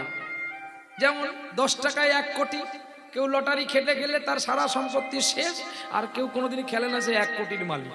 তাহলে সে যে 1 কোটি টাকার মালিক, সে আগের জন্মে রেখে এসেছিল বলে এই জন্মে পেয়ে গেল। হরিবোল হরিবোল। আর যে ফুটে যাচ্ছে, কেন ফুটে যাচ্ছে এই কথাটা জানতে হবে। সে আর জন্মের লোককে ফুটিয়ে ফুটিয়ে নিয়েছে, তাই এ জন্মে তার ওই লটারি খেলায় ফুটছে। এই জন্য কাউকে ঠকিয়ে, কাউকে কষ্ট দিয়ে জীবনে কোনোদিন বড় লোক হবেন না।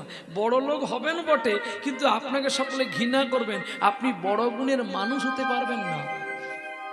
মেদিনীপুর জেলাতে একটা ছেলে জন্ম হয়েছিল, নাম তার বিদ্যাসাগর। সে যখন সংস্কৃত পড়বার জন্য বর্ধমান কাটুয়া কাঞ্চননগরের রেল স্টেশন থেকে বর্ধমানে নামে, তখন সাধারণ ডাক্তার দেখে তাকে বলেছিল, এই কুলি তুমি আমার ব্যাগটা পৌঁছে দাও তো বাস স্ট্যান্ডে।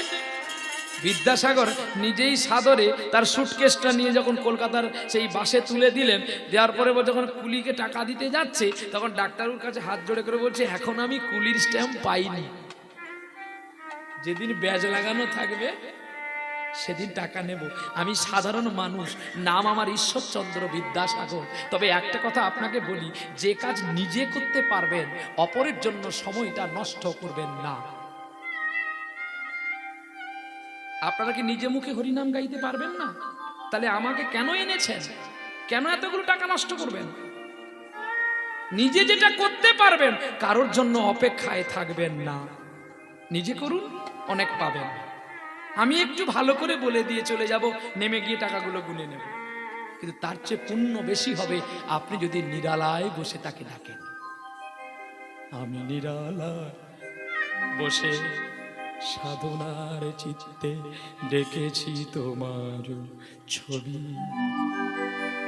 আমি হৃদি কমলে তোমার রূপে এঁকেছি কত ছবি, আমি নিরালায়।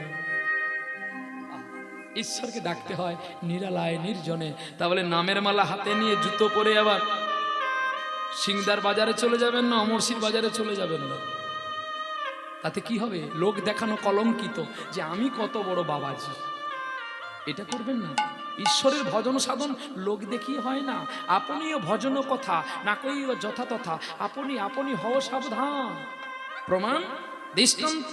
আপনি যদি কোনো মেয়ের সঙ্গে প্রেম করেন বা আমি যদি কোনো মেয়ের সঙ্গে প্রেম করি, তার মোবাইল নাম্বার কি আপনাদের দেব? দেব, হ্যাঁ কি না? আমি মরেছি। ঠিক তেমনি আমি যদি আমার ভগবানের সঙ্গে প্রেম করি, এই প্রেমটা যেন কেউ না জানে। জানাজানি হয়ে গেলে যদি গোবিন্দ পালিয়ে যায়, আর কোনোদিন পাবেন? তাই তো রাধারানী কেঁদে কেঁদে বৃন্দাবনের ভ্রমরকে বলেছিল, ভ্রমর কইও গিয়া শ্রীকৃষ্ণ বি ছেদে অনলে, আমার হৃদয় জ্বলছে, তুই একবার নিয়ে আয়। আহা, কি প্রেম, কি বার্তা! কাউকে দিলেন না, কৃষ্ণের নাম নিজে জপ করলেন। এবার জপ করতে করতে যে কলঙ্কিত হয়ে গেলে, কৃষ্ণ কলঙ্কিত, তবুকে কৃষ্ণের জপ ছেড়েছিলেন? ছাড়েননি। ভজন সাধন করতে হবে। আর সর্বমূলে একটি কথা, আপনি অষ্টপ্রহর করুন আর 24 প্রহর করুন বা 56 মাদল করুন, আপনার ফল কতটা হবে আমি জানি না, তবে আপনি যদি নিজে হাতে বাবা মার সেবা করেন তাহলে আপনার পুণ্য হবে।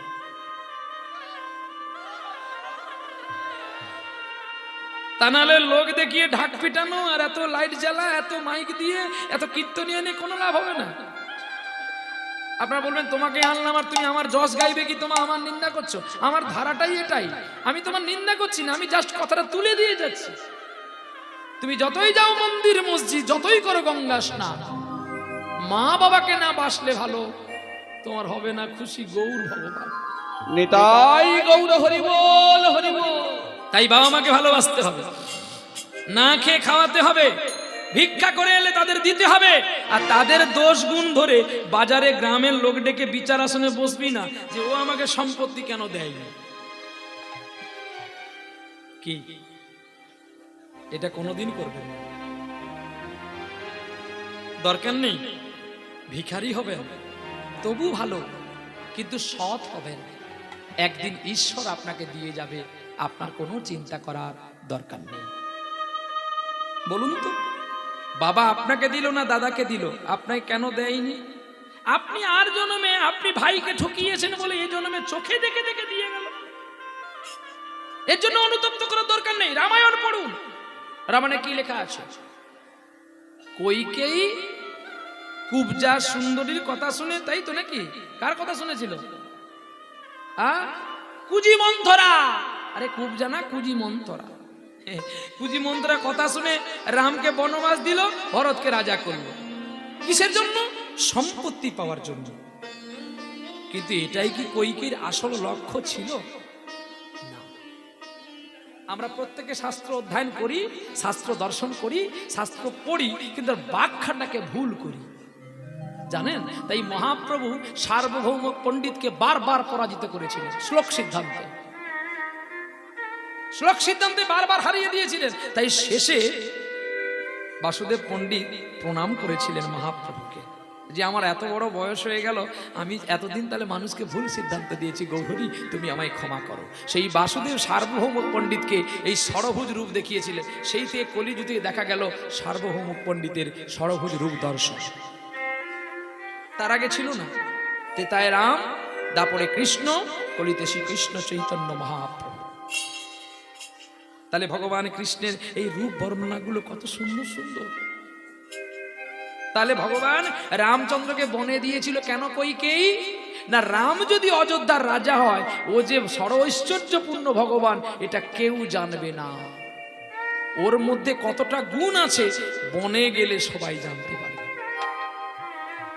আর তার কথার মতো তার ছোট ভাই ভরত কি রাজ সিংহাসনে বসেছিল? বসে।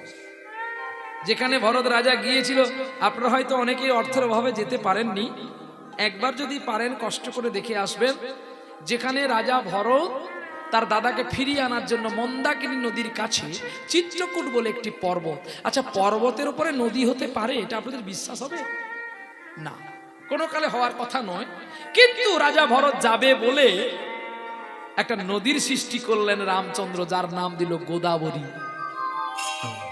প্রখর স্রোত রামচন্দ্রের কাছে যাতে না ভরত যেতে পারে, দেখা করতে পারে, কিন্তু গোদাবরীর প্রখর স্রোতকে এড়িয়ে গুহার ভিতর দিয়ে রামচন্দ্রের চরণ ধরেছিল রাজা ভরত। গিয়ে বলছে, দাদা আমার মা ভুল করেছে, আমি তো ভুল করিনি, তুমি একবার রাজ্যে ফিরে চলো। স্তম্ভিত হও। কি কি বললে ভাষা তুমি? মা ভুল করেছে? বাহ বাহ বাহ বাহ! যার মূত্র থেকে তোমার জন্ম, তুমি সেই মায়ের ভুল ধরতে এসেছো ধরো। আমি জেনেছিলাম তুমি আমার ভাই, কিন্তু ভাই নামে তুমি কলঙ্কিত। যার মূত্র থেকে তুমি জন্ম হও, তার ভুল ধরতে পারো কি করে? দাদা, মা যে তোমায় বেশ করেছে, এটা মায়ের আদেশ, বাবার আদেশ আমি পালন করেছি। তুমি আমার ছোট, তুমি যদি আমার কথা মানবে তাহলে আমি তোমাকে বলবো, ভাই বলে মানবো, মানবো দাদা। আহা, ফিরে যা, ফিরে যা অযোধ্যায়, ফিরে যা, ফিরে যা, আহা, ফিরে যা অযোধ্যায়, ফিরে যা, ফিরে যা, যা, যা, ফিরে যা, ফিরে যা, যা, যা, ফিরে যা, ফিরে যা, ফিরে যা, ফিরে যাও, যাও, যাও, ফিরে যাও, ফিরে যাও, ফিরে যাও, ফিরে যাও, ফিরে যাও, অযোধ্যাতে ফিরে যাও। বিনয় করে বলে গো তোমার, ওগো বিনয় করে বলি গো তোমায়, দাদা একবার চলো, দাদা একবার চলো, বিনয় করে বলি গো তোমায়। আমি রাজ্য কেমন করে চালাবো তুমি আমায় বলে দাও। বনবাসে থাকিয়া পাদুকা খুলিয়া রাজা ভরতের দিল, যখন কোনো কষ্ট পাবি পাদুকার কাছে যাবি, আমি উপায় বলে দেব তোরে ভালো। মাথায় করিয়া যত্ন করিয়া আরে কাঁদি কাঁদি অযোধ্যায় আসিলা,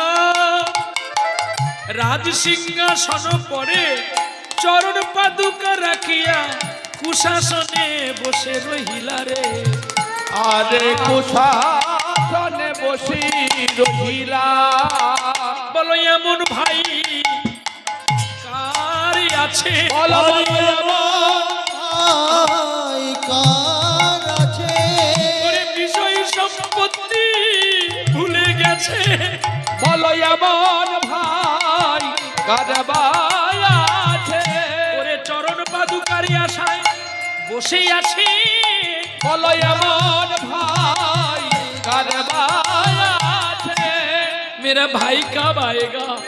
दिन गुने বসি বসি কবে আমার জ্যেষ্ঠ পিতা ঘরে আসিবে, আমার নয়নের বাড়ি দিয়া তার কমল চরণ ধোয়াবো পক্ষে রাখি। মাঠে আমি ধোয়াবো পক্ষে দি মাঠে, বলো বলো সেদিন আমার কবে হবে, সেদিন আমার কবে বা হবে? সত্যি আমিও বড় ভাগ্যবান গো, আমি আমার একটা দাদা পেয়েছি যে কোনোদিন আমাকে আমার নাম ধরে ডাকলো না, সদাই আমার ভাই, এমন ভাতৃ। জানি না কোন জন্মে গোবিন্দের কাছে কিছু রেখেছিলাম বোধহয়, তাই এমন আমার দাদা পেয়েছি। আমি কখনো তাকে অনেক কিছু বলে দিই, বকে দিই, কিন্তু সে আমায় কোনোদিন কিছু বলে না। কিন্তু ভাগ্য ভাগ্য পরিকল্পনায় আজকে তাকে নিদর্শন করে দিয়েছে।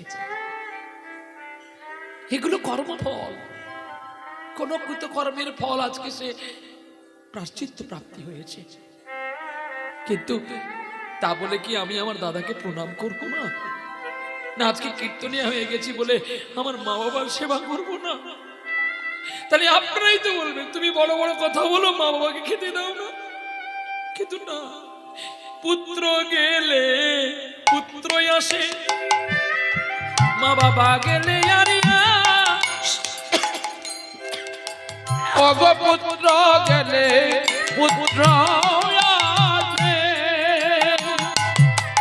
মা বাবা গেলে আর আসে না। বিষয় সম্পত্তি গেলে তাদের ফিরে পাওয়া যায়, বাল্যকাল ফিরে আর সে না আরে বাল্যকাল ফিরে আসে না। তাই নিজে হাতে তাদের সেবা করবো, নিজ হাতে তোরে সেবা করগ। বিদ্যাসাগর বলে গেছে বাবা মার সেবা যদি কেউ করে তাকে বৃন্দাবনে যেতে হয় না, আহা, তাকে প্রয়াগে যেতে হয় না, তাকে বদরিকা সবে যেতে হয় না। সে যদি নিজ হাতে বাবা মার সেবা করে আর বদনে কৃষ্ণ নাম করে, ওরে গোলক বৃন্দাবন এখানেই আছে। আরে গোলক বৃন্দাবন এখানে আছে ওরে নিজে হাতে পিতা মাতার যে যদি সেবা করেছে, গোলক বৃন্দাবন এখানে আছে। আমরা কি করি?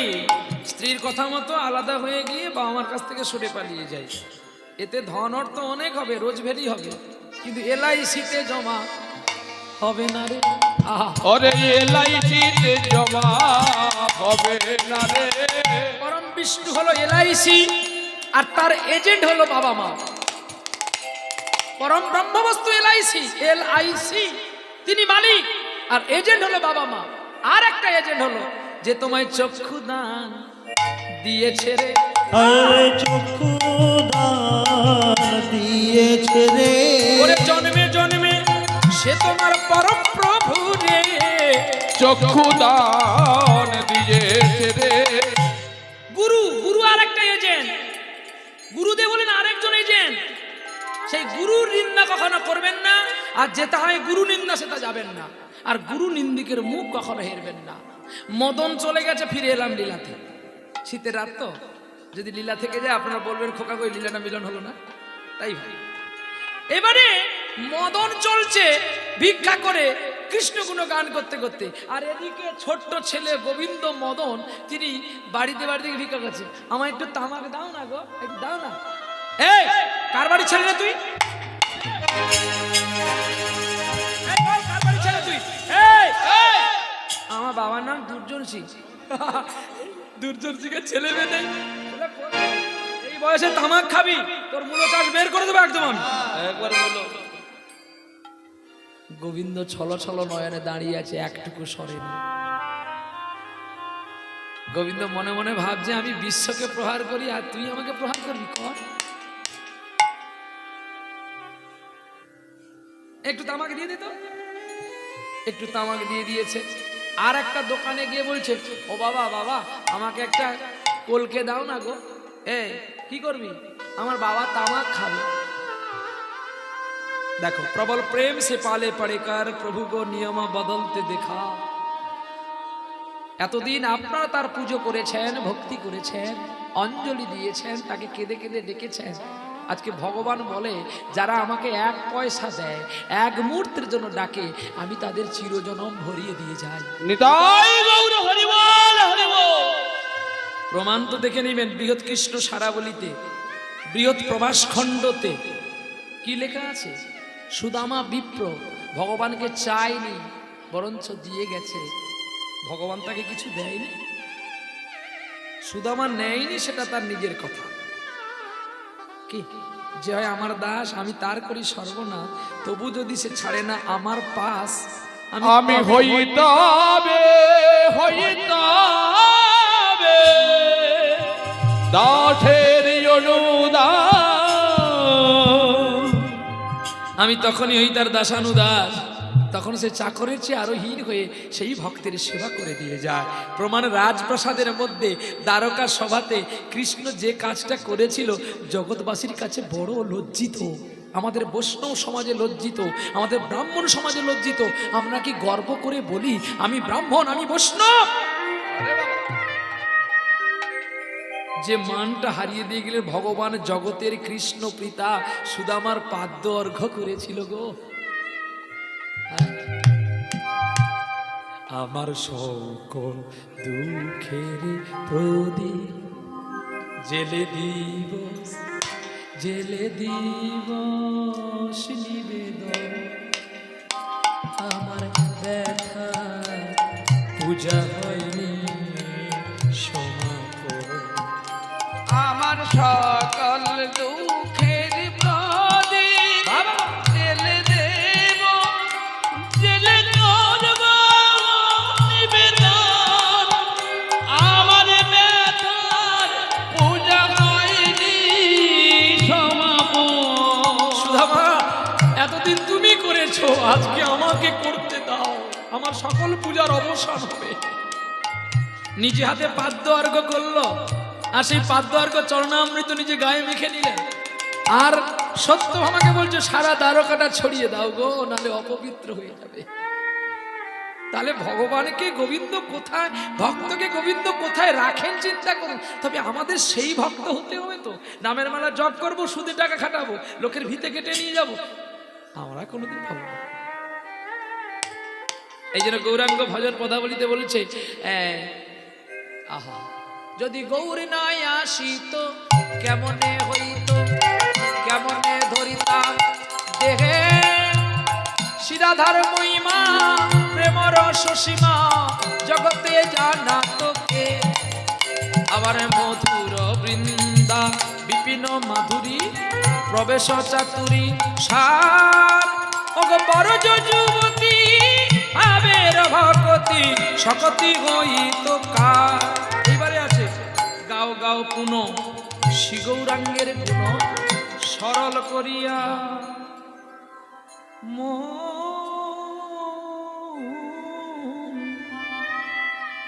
যদি শুদ্ধ সরল মনে না হয়, তাহলে তুমি যতই ভজন করো, যত মালা জপ করো, সবই তোর হবে রে বাকি। আরে সকাল তোর হবে রে বাকি, তোর আসল মহাজনের রয়েছে ফাঁকি, সবই তোর হবে রে বাকি।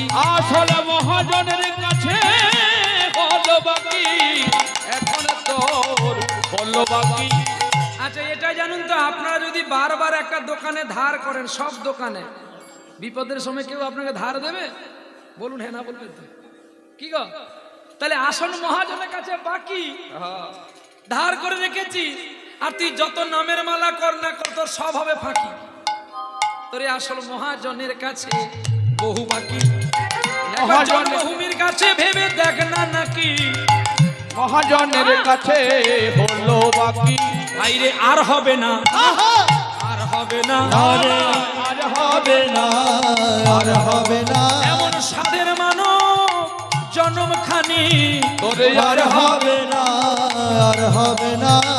তামাকাতে করি চলেন ধীরে ধীরে, চলেন আমার বংশীধারী, হাতে দাবাই করি কলকাতে ভরি, ডাকিলেন বাবা বাবা বলি, আরে ডাকিলেন বাবা বাবা বলি, বাবা এবার তামাকে খাও গো, ওরে বাবা এবার তামাক খাও গো, আমি এনেছি, আমি এনেছি, বাবা এবার তামাক খাও গো।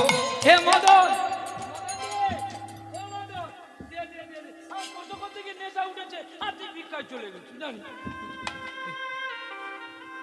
বংশীদারি ভাবছে যদি স্পর্শ করলো ওর নয়ন ফিরে যায়, আমাকে দেখে বেরো, তাহলে কি করব?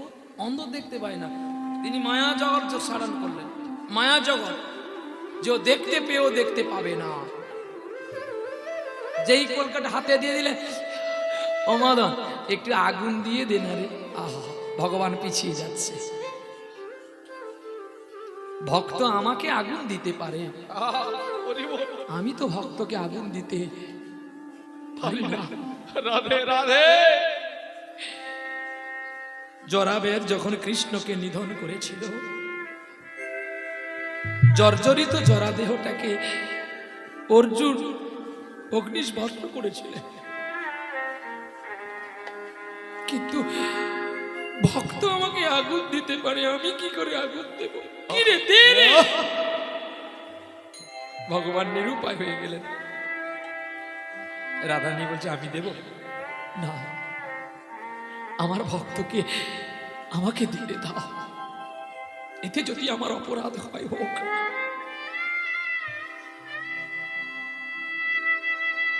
পরশ সেলাই নয়, গ্যাস লাইট নয়। আহা, গোবিন্দের করদেশ থেকে অগ্নি গিয়ে, ব্রহ্মাদেব গিয়ে কলকার মধ্যে আগুন জ্বলে উঠল। তামাক খাচ্ছে বলে, হ্যাঁ রে মদন, আজকে তামাকটা কেন চন্দন গন্ধ রে? প্রতিদিন ছেলে মদন তামাক দেয়,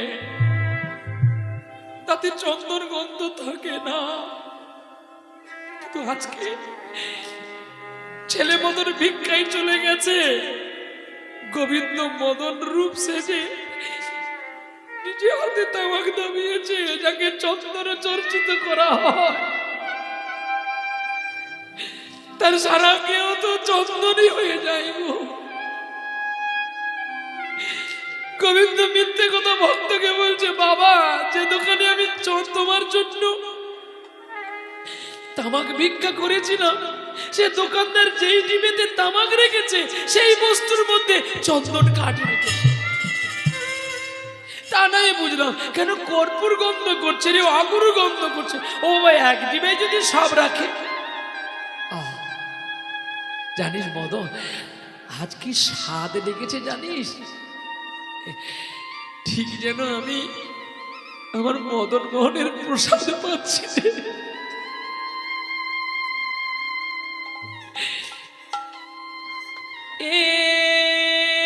এর আগে কোনো দিনও পাইনি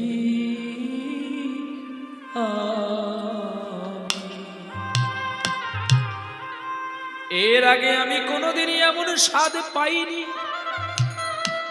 ওরে মদন, তুই আমায় এমনি করে প্রতিদিন একটু করে তামাকে দিবি? ধুঁয়ো বেরোচ্ছে আর ওদিক থেকে ছেলে মদন ভিক্ষা সেরে গুনগুন করে চলছে গো। আহা, গুনগুন করে গান গাইতে গাইতে চলছে। পথ চলিতে নাম বলিতে, পথ চলিতে নাম বলিতে, পথ কৃষ্ণ নাম, মধুর নাম কৃষ্ণ নাম। পথ চলিতে নামে বলিতে, একবারে গাহ গাহ কৃষ্ণ নাম, মধুর নাম হরি নাম। সম্মুখে আধারে রাত্রি, তুমি হলে পথহারা যাত্রী। সম্মুখে আধার রাত্রি, আমি যে পথহারা যাত্রী। ওরে সম্মুখে আধারে রাত্রি, আমি হলাম পথহারা যাত্রী। পথ চলিতে তারি না, কথা বলিতে তারি না। আরে পথ চলিতে তারি না, কথা বলিতে তারি না, মধুর নাম। আয়! মধুর নাম কৃষ্ণ নাম, মধুর নাম।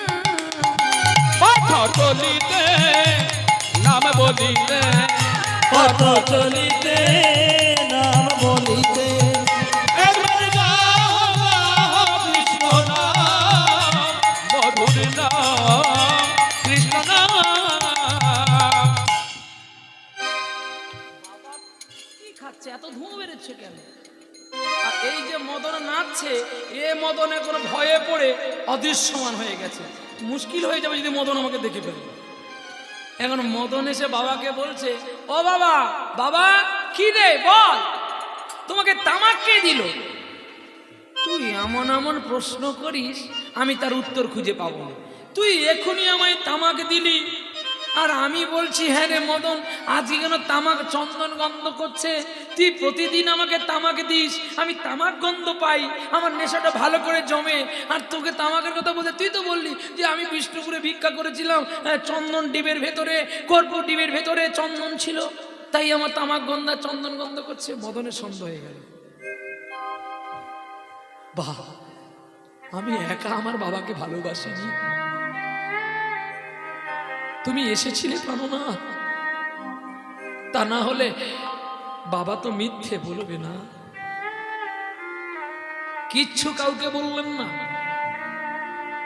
দেখবেন যারা খুব গুণীমান ব্যক্তি হয় তাদেরকে যদি কেউ কলঙ্কিতের কথাগুলো বলে, তিনি প্রতিমুখী না হয়ে তিনি নীরবে চলে যায়। কোথায় লেখা আছে আপনারা জানবেন? আপনার এই মেদিনীপুর জেলাতে কলাইকুন্ডাতে ধারেন্দ্রাতে একটা ছেলের জন্ম হয়েছে যার নাম দুঃখী কৃষ্ণ দাস। তাকে কেউ কনক মঞ্জুরি বলে ডাকলো, আবার কেউ ভক্ত শ্যামানন্দ বলে ডাকলো।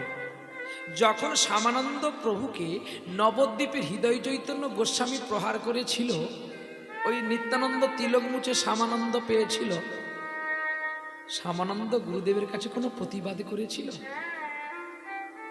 করেনি। এখানটা ছাড়লাম। গুজরাটে বিশাখাপত্তনমের কাছে একটা মুসলিম পরিবারে একটা ছেলে জন্ম হয়েছিল। সে প্রতিদিন স্কুলের শেষের সময় স্কুলে যেত। মাস্টার ধরে একদিন খুব মারলো আর তাকে বলল, তুই এমন সময় আসিস কেন? ছেলেটা বলল, আমার বাবা নেই, মা আছে, মা ভিক্ষা করে ছটা ভাইকে খাওয়ায়, তাই আমি খবর কাগজ বিক্রি করি আর দুগ্ধ বিক্রি করে যেটুকু সময় বাঁচে ওইটুকু সময় আমি স্কুলে আসি। গুরুদেব অবাক হয়ে গেলেন। গুরুদেব, আমি যে তোকে না জেনে মেরেছি, গুরুদেব গঙ্গার জলে কত ময়লা ভেসে যায়, গঙ্গা কি কখনো অপবিত্র হয়? আমি অপরাধী করেছি বলে তুমি আমাকে মেরেছ, আমি যদি সময় আসতাম তুমি আমায় আদর করতে। আহা! গুরুদেব মাস্টার মশাই ছোট্ট ছেলেটার চরণতলে বসে বলছে, তুই কেন আমার বাবা হলি না বলতে পারিস? তোকে আমি প্রণাম করতাম, আমি কথা দিলাম তুই স্কুল ছুটি হয়ে গেলে আসবি, তার আগে আসবি না, আমি তোকে পড়াবো। গুরুদেবের কথা বিশ্বাস করে না। যদি গুরুদেব মারে, সেদিন তাড়াতাড়ি করে দুধগুলো দিয়ে ছুটে এসেছে গুরুদেবের পাঠশালাতে। গুরুদেব জড়ি ধরে কেঁদে বলছে, একদিন তুই এত বড় হবি, তোকে দেখার জন্য ভারতবাসী কাঁদবে। আমি না, সদ্দেহ ডক্টর এপিজে আব্দুল কালাম, তার আদর্শ চিত্তমান বড় মধুময়। মুসলিম কুলে জন্ম হয়েছে ঠিকই, কিন্তু ভারতের গৌরব সন্তান। এমন সন্তান আর একটা মা বাবা জন্ম দিতে পারবেন? আর একটা কলকাতা সিমলাতে জন্ম নিয়েছিল, যে শীতের দিনে মায়ের শালটা একটা পাগলের গায়ে জড়িয়ে দিয়েছিল। মা বলছে, তোর কাছে শালটা বড় হয়ে গেল, তুই শালটা, আমার শালটাকে তুই তোর ওকে দিয়ে দিলি কেন? তখন ছোট্ট ছেলে বলছে, মা গো, বাবা আবার তোমাকে এনে দিতে পারবে, কিন্তু ওই পাগলটা পালিয়ে গেলে তো আর আমি দিতে পারবো না। ব্যারিস্টার প্রণাম করছে তার ছেলেকে। ছেলেটির নাম নরেন ওরফে বিবেকানন্দ। বহু মুখে সম্মুখে কথা ছাড়ি কথা খুঁজো ঈশ্বর, জীবে প্রেম করে যেই জন সেই জন সেবিছে ঈশ্বর।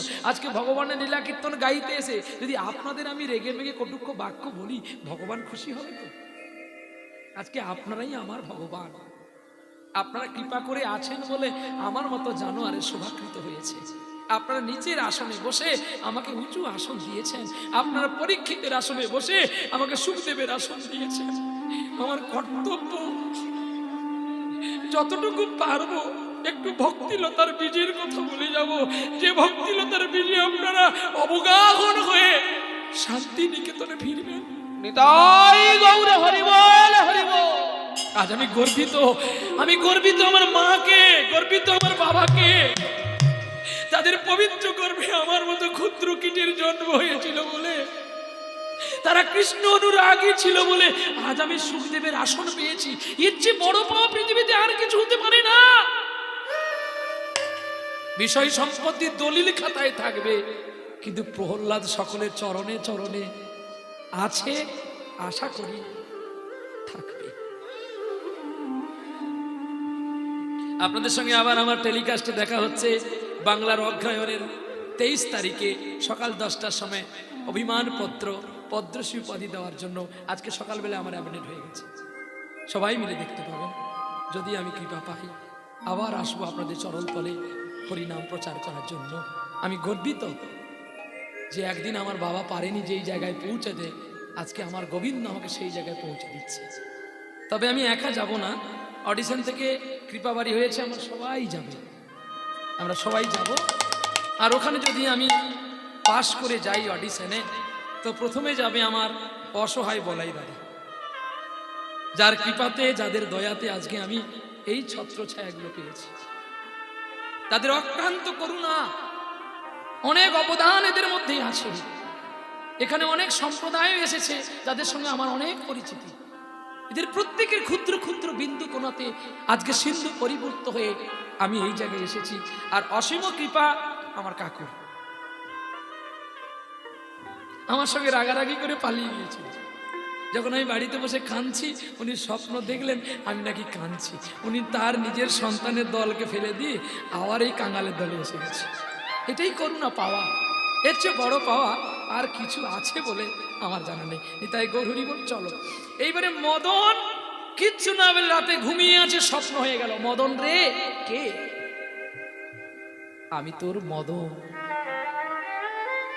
জানিস তুই যে ভিক্ষার চালগুলো আমাকে রান্না করে দিস, এত ভক্তি করিস, কিন্তু গোপাল সিং আমাকে দেয় না। ওই ব্রাহ্মণকে দিন আমাকে নকুল দানা দেয়, তুই আমাকে নিয়ে আয় না রে। মদন স্বপ্নের ঘুমে বলে দিল তুমি নাকি বন্ধক আছো গোপালের রাগবাড়িতে, কিন্তু আমি যে তোমাকে আনতে যাব অনেক সোনা দানা দরকার, আমি তো ভিক্ষা করলে আমার জীবন চলে, আমি পাবো কোথায়? গোবিন্দ বলছে তুই এক্ষুনি বেরিয়ে পড়, তোর বাবার রাজভিটে 13 কোষ দূরে রাজভিটের হরি মন্দির, ওইখানে কোদাল দিয়ে মাটি খোদাই করলে অনেক সোনাদানা মোহর পাবি। বলছে আমি যাব কি করে, এত পথ আমার ভয় লাগবে। মদন বলছে আমি তোর সঙ্গে যাব রে। আহা, জানিস আমি দুজনকে সাক্ষী দিয়ে গেলাম, এক বিদ্যানগর জাজপুরে ছোট বিপ্রকে, আর এই বিষ্ণুপুরে তোর নামে মদন। আমি নিজে যাব, চল। ছায়া বেশে গোবিন্দ আগে আগে, আর ভক্ত চলছে পেছনে পেছনে। আমার হিয়ার মাঝে লুকিয়েছিলে, দেখতে আমি পাইনি, তোমায় দেখতে আমি পাইনি। বাহিরি পানে চোখ মিলেছি, বাহিরি পানে আমার হৃদয় পানে চাইনি। আমার হিয়ার মাঝে লুকিয়েছিলে, দেখতে আমি পাইনি, তোমায় দেখতে আমি পাইনি। কোদাল দিয়ে যখন মাটি খোদাই সোনা দানা মণি মুক্তা হিরি জহর বেরিয়ে পড়ল, সেগুলোকে কেবলমাত্র মদনকে ছাড়ানোর মাপে পুটলি করলো। আর পুটলি করে তালপাতার ঘরে আসলো। আর তালপাতার ঘরে আসার পরে মদন কি করলো জানো? ঘুমিয়ে পড়েছে। সকাল হওয়ার আগে স্নান করেছে, তাড়াতাড়ি করে 5 বাড়ি ভিক্ষান্ন করে নিয়ে এসে বাবাকে রান্না করে দিয়ে বলছে বাবা তুমি আমায় কথা দাও, আমি যতক্ষণ না কলকাতা থেকে আসছি তুমি কোথাও যাবে না। তুই কেন যাবি রে? জানিস মদন, কলকাতায় না আমার একটা ছেলে বন্ধক দিয়েছি, আমি সেই হতভাগ্য পিতা রে। জানিস একটা ব্রাহ্মণ জনার্দন মিশ্র দক্ষিণ ভারতে কেরালাতে, সেও তার রাজা হওয়ার জন্য নিজের পুত্র কুশধ্বজকে বিক্রি করেছিল। আর আমি হতভাগ্য পিতা, একটু ভালো খাবো ভালো পড়বো বলে আমার পুত্রকে আমি বিয়র্থক দিয়েছি। তুই পারবি মদন, তুই পারবি আমার মদনকে ছাড়িয়ে আনতে? বাহ, আমি তো তোমারে চাহিনি জীবনে, তুমি অভাগারে চেয়েছো। আমি তো তোমারে চাহিনি জীবনে, তুমি অভাগারে চেয়েছো।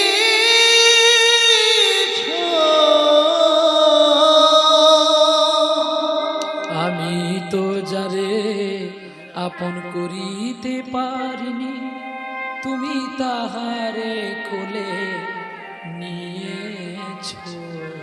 আমি তো তোমারে চাহিনি জীবনে। ভগবানের লীলা নাম। বাবা তুমি চিন্তা করো না, আমি যাচ্ছি। মদন মনের বলে কানতে কানতে বিষ্ণুপুর থেকে এক কৃষ্ণ নামে পৌঁছে গেলেন কলকাতার বাগবাজারে। আর গিয়ে যখন দেখে গোবিন্দ মনে হয় যেন তার সঙ্গে কথা বলবে।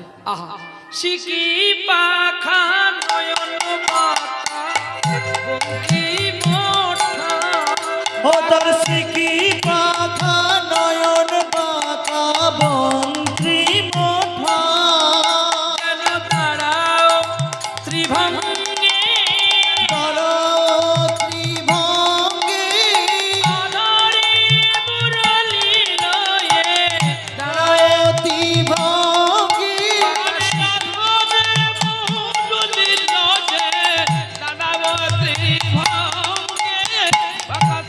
পাখা নয়ন পাতা বন্ত্রী মোঠা। গোবিন্দকে ভোগ নিবেদন করেছে, ভোগের মধ্যে অনেক পিপলে লেগে গেছে। দেখে মদনের দুঃখ হলো। সমাগত সুধী পরম পূজ্যস্পাদ আকাঙ্ক্ষিত কৃষ্ণ অনুরাগী গৌর ভগবত ভক্তবৃন্দ, যিনারা হরিনাম আস্বাদন করার জন্য এসেছিলেন, যাদেরকে আমন্ত্রণ করা হয়নি, তিনারা হয়তো ভাবছেন যে আমরা গান শুনেছি এবার চলে যাব। কর্তৃপক্ষ, দাতাপক্ষ, নায়ক মশার অনুরোধ, আপনারা হরিনাম সমাপ্ত করে আপনারা সকলে প্রসাদ পেয়ে যাবেন, কেউ প্রসাদকে অবহেলিত করে যাবেন না। তা যাই, কারণ আমাদের সময় শীতের রাত তো, তা আপনারও কষ্ট হচ্ছে, তা আমি মিলন কক্ষে আস্তে আস্তে এগিয়ে যাই। তো দেখতে দেখতে যখন মদনকে দেখতে পেলো কত সুন্দর রূপ, গোপাল সিং এসে বলছে তুমি বিষ্ণুপুর থেকে এসছো? বলছে আমি বিষ্ণুপুর থেকে এসেছি। বলে ওরে তোমার নাম কি? বলে আমার নাম মদন। বাহ, খুব সুন্দর নাম, কিন্তু মদন তুমি যদি আমার মদনকে নিয়ে চলে যাও আমার মন্দির শূন্য হয়ে যাবে। তাই বলছি খোকারে, এতদিন যখন তুমি সময় দিয়েছো, তুমি স্বর্ণমুদ্র আমাকে দিয়ে দাও, আর আমাকে একটা সপ্তাহ টাইম দাও, আমি আমার একটা মদন বানিয়ে নিই, তোমার মদন তোমাকে দিয়ে দেব, আমার মদন আমি রেখে দেব। মদন চিন্তা করলে এটা স্বাভাবিক কথা, কারণ এতদিন যখন রেখেছি, এই মদন তুই আর এক সপ্তাহ থাক, আমি আসি। এই বলে মদনকে ছেড়ে দিয়ে মদন চলে গেল বিষ্ণুপুরে। এসে 7 দিন পরে আবার বিষ্ণুপুরে গেলা। বিষ্ণুপুর হইতে দেখো কলকাতায় আসিলা, বাগবাজারের রাজপ্রাসাদে প্রবেশ করিলা। একে একে 2 মূর্তি আর চিনিতে না পারিলা। দুর্জন সিং এর বন্ধু গোপাল সিং এমন সুদক্ষ মিস্ত্রি দিয়ে মূর্তি বানিয়েছে, আর একটা তাকে চেনা তো যায় না, চেনা তো যায় না, তাকে চেনা তো যায় না, আরে চেনা তো যায় না, কোনটাই আসল কোনটা নকল, চেনা তো যায় না, কোনটাই আসল কোনটা নকল, চেনা তো যায় না, কোনটা আসল কোনটা নকল চেনা যায় না। দৈব নিয়ে বলেছিল মদন আমি কালো মাছিও যার নাকে বসবো তুই তাকে তুলে নিবি। মদন বলছে তুই তো খুব ভালো ছেলে, তুইও দেখতে কালো আর তোর মাছিও হবে কালো, আমি দেখবো কি করে বল।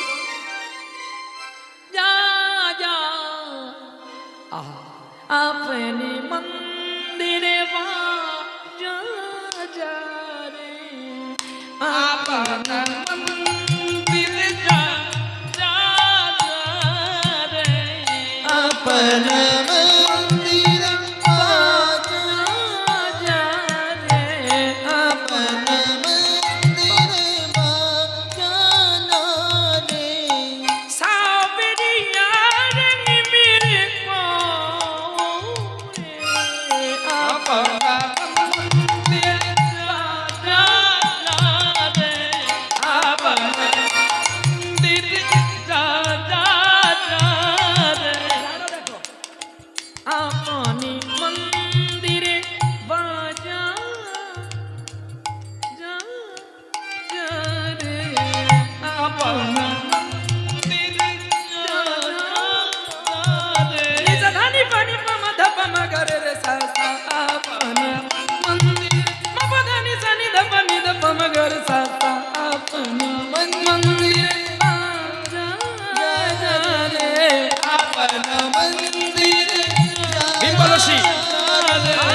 এই রাগ রাত্রি কিংবা দিনে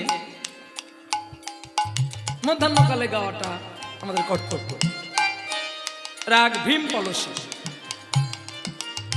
নিসারে মা পাগানি রে গানি রে গাওয়া রে সায়াপনি মন্দিরে বাজা যা রে अपना मंदिर जा रे जा জ্ঞানী।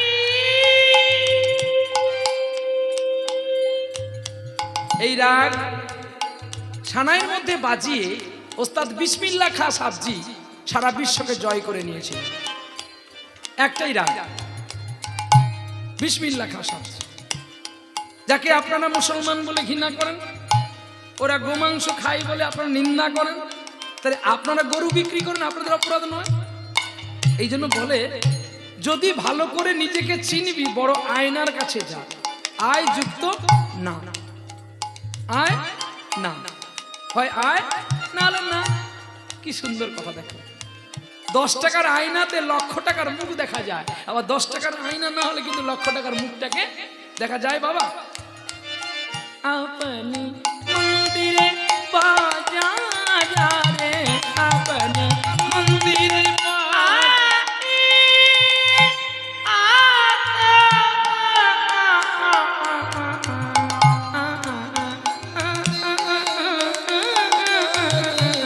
अपना मंदिर बाजा जा रे अपना मंदिर দই বানিয়ে বলছে, শোনো মদন, আমি শ্বেত মাছি হয়ে যার নাকে বসবো তুমি তাকেই কোলে তুলে নেবে। কিছুক্ষণ পরে বসে আছে, গোপাল সিং বলছে, মদন তুমি তোমার মদনকে নাও। আহা! যখন বারবার বলতে গেলেন, মদন বসে আছে গোমরা মুখে, আর কোথা থেকে শ্বেত মাছি হয়ে মদনের নাকে যেই বসে গেল, অমনি ছুটে গিয়ে মদন জড়িয়ে ধরে পাথরের মদন মোহনকে তুলে নিলেন গো। মদনকে যেই কোলে তুলে নিয়েছে, আর গোপাল সিং ছুটে গিয়ে যখন দেখে নকলি আছে পড়ে, আসল তার গেছে কোলে। দাঁড়াও না, একটু দাঁড়াবে মদন? অর্থ দিয়ে, অহংকার দিয়ে, জ্ঞান দিয়ে, রূপ দিয়ে, ঐশ্বর্য দিয়ে ভগবানকে পাওয়া যায় না। ভগবানকে পাওয়া যায় প্রেম আর ভক্তি আর অশ্রু বাড়ি। মদন তুমি আমার চেয়ে অনেক ছোট হলেও আমি তোমার কাছে হেরে গেলাম তোমার ভালোবাসার ভক্তিতে। এই মদন রে, তুই যদি একটু আমায় কৃপা করি, তোর বিষ্ণুপুরে আমি একটু ঠাঁই দিই না রে। রাজ অট্টালিকাপুরী ছেড়ে দিয়ে গোপাল সিং পালিয়ে গেল বিষ্ণুপুরের। আহা! আর ওদিকে মদনও পৌঁছে গেছে দুর্জন সিং এর কোলে। যেই গোপালকে কোলে পেলেন, দুর্জন সিং কাঁদতে কাঁদতে মদনকে বলল, ও মদন তুই আমায় কথা দে, আমার তো ছেলে নেই। ওরে আমি মরলে আমার কাজ করি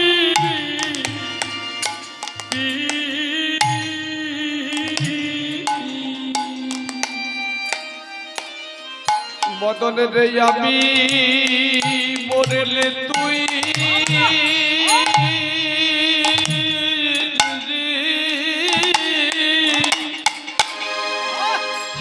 মরলে তুই কাজী দিবি।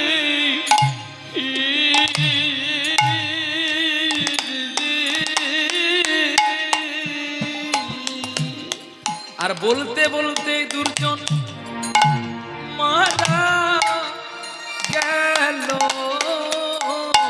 ওরে আমি মরলে তুই কাজী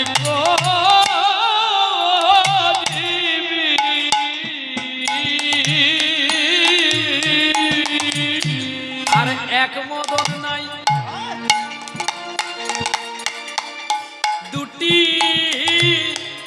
মদন। ওরে আমি মরলে কাজে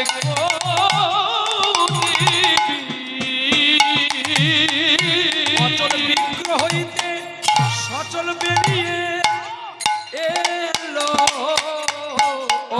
আমি মরলে তুই কাজ করিবি। সেই গোবিন্দ মদন ভক্তের কাছে এসে বলছে আমার বাবা মারা গেছে গো, আমি নিজে কোলে করে নিয়ে যাব। ওগো আমি নিজে নিজে যাব। পিতার সব কর্ম আমি নিজে করিব। আরে আমি মরলে নিজে নিজে যাব। ওরে পিতার জন্য অশৌচ নিজেই নিল। ওরে আমি নিজে নয়ে যাব। ওরে দারে দারে আমি ভিক্ষা করিব। আমি মরলে নিজে নিজে যাব। সতে কাজ করার পরে ভিক্ষা করিল। ওরে আমি নিজে নিজে যাব। ভক্ত বাঞ্ছা পূরণকারী। ওরে আমি নিজে নিজে যাব। ওরে অন্তর জানি শ্রী গৌর হরি। ওরে আমি নিজে নয়ে যাব। ওরে ভক্তের বাসনা পূরণকারী। আরে আমি নিজে নয়ে যাব। জলে ভেসে উঠিলে আমি নিজে নয়ে যাব। দারে দারে ভিক্ষা করি। আরে আমি নিজে নয়ে যাব। মানব চিত্ত লাভে করিল।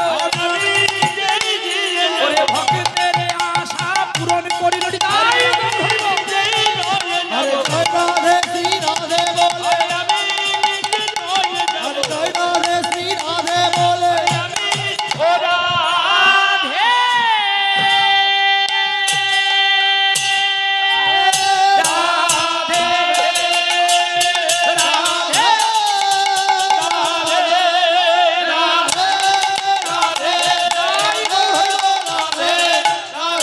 রাধে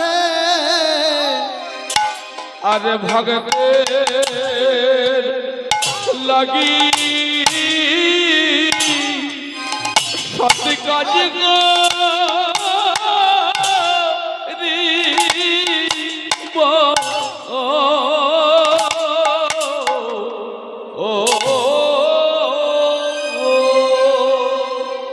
ভক্তবাঞ্ছন পূরণকারী ভগবান নিজে পিতার সৎ কাজ করলেন। মদন পালিত মদন দাঁড়িয়ে আছে, গোবিন্দ নিজে ভিক্ষা করলেন, নিজে নৈমিষারণ্য করলেন গোবিন্দ ভক্তের। নৈমিষারণ্য করতে করতে অদৃশ্যমান হয়ে গেলেন মদন। ছেলে মদন যখন খোঁজ করে করে গিয়ে দেখে পাথরে রাধা গোবিন্দের নয়ন থেকে জল পড়ছে, দৈবানী বলে দিল, মদন আজকে যে রাজার সেবা তুমি করেছিলে, এই তোমার জন্মদাত্রী পিতা। ভগবানকে প্রশ্ন করলো মদন, তাহলে আমাকে সেবা থেকে বঞ্চিত করলে কেন বিধাতা? তুমি তো প্রতিদিন করতে পারবে, কিন্তু আমি যে ভক্তির ভগবান, তোমার বাবার কথা রাখবার জন্য আমি লোকাপেক্ষাই করেছি। তুমি প্রতি বৎসর করবে বাবা, তুমি আমায় কথা দাও, আমার সেবা পূজা তুমি করবে। আমি আর কোনোদিন বৃন্দাবনে যাব না। এই কদিন আগে আমরা বাঁকুড়ার শেষ প্রান্তে ঝাড়খণ্ড থেকে গান করে, রাত্রি তখন প্রায় 11টা হবে বোধহয়, এরকম আনুমানিক টাইমে আমি বলছি চল না রে একটু মদন মোহনকে দেখে আসি। আমার গোবিন্দ ভাই বলছে দাদা এমন সময় তুমি যাবে, মন্দির তো বন্ধ। মন্দির বন্ধ, তো একটু ধুলো তো মাখতে পারবো রে, চল না। মন্দিরের কাছে যখন যাই 11:45, সিকিউরিটি দাঁড়িয়ে আছে, ঢুকতে দেবে না। আমি প্রমাণপত্র দিলাম, আমি কীর্তনিয়া প্রহ্লাদ দাস অধিকারী, আমি একটু এসেছি, একটু প্রবেশ করতে দাও না গো। উনি বিশ্বাস করতে চাননি। যখন মোবাইলে ওনাকে দেখালাম আমার কীর্তন, বলছেন চুপি চুপি যাবেন, মদন ঘুমাচ্ছে। আহা, যদি তোমরা চিৎকার করে ডাকো, যদি ঘুম ভেঙে যায়। সিকিউরিটির গলায় মালা এবং তিলক পড়ে আছে। প্রদক্ষিণ করে আসলাম, যার প্রতিদিন 6 মণ তেলে রান্না হতো, 1 মণ তেলে যার প্রদীপ জ্বলতো, আজকে সেই ভগবান সময় মতো দুটো সেবা পায় না। সিকিউরিটি বলল বাবা, এই মদনকে দেখলে তোমাদের কষ্ট হবে। যার সোনার মুকুট, সোনার পিতো ধরা, সোনার চূড়ো থাকতো, আজকে কাঙাল বেশে আমার কৃষ্ণ বসে আছে। সেই মদন ওই বিষ্ণুপুরকে বাঁচাবার জন্য বগড়িরা যখন তাড়া করে বিষ্ণুপুর আক্রমণ করেছিলেন, ওই মদন নিজেই গিয়ে কামান ধরেছিলেন, যে কামানটা 300 মণ ওজন, এখনো পড়ে আছে। তার গুলিটা বেরোতো 8 ফুট। কামানটার নাম হচ্ছে দল মাদল, এখনো কামানটা পড়ে আছে। ভগবান যে ধরেছিল তার বাম হাতে স্পর্শটার চিহ্ন এখনো কামানটার মধ্যে আছে। প্রতিদিন কামানটাকে পুজো করা হয়, বেশি দূরে নয়, এই তো বিষ্ণুপুর। শিলাবতী নদীটা পেরোলেই, যেই শিলাবতী নদীতে সাধনা ছিল, বিষ্ণুশিলা শালগ্রামকে কুড়িয়ে পেয়েছিলেন, মাছের দাঁড়িতে রেখে ওজন করেছিলেন, সেই শিলাবতী নদীটা পেরোলেই চন্দ্রকোনা, চন্দ্রকোনা পেরোলেই বিষ্ণুপুর, আর বিষ্ণুপুরে জাগ্রত এখনো মদন মোহন। কোনো কোনো ব্যক্তি তার নপুরের শব্দ এখনো শুনতে পায়। এইখানে রাখিলাম কীর্তনে নামের লহরী, পূর্ণিত বদন ভরে সবাই মিলে একবার বলুন হরি হরি। ওগো রাই দাঁড়ালো গো শ্যামেরি বামে, রাই দাঁড়ালো গো শ্যামেরি বামে, রাই দাঁড়ালো গো শ্যামেরি বামে। আরে হেরবি যদি আইলে সখী রূপের কিরণে, আরে হেরবি যদি আইলো সখী রূপের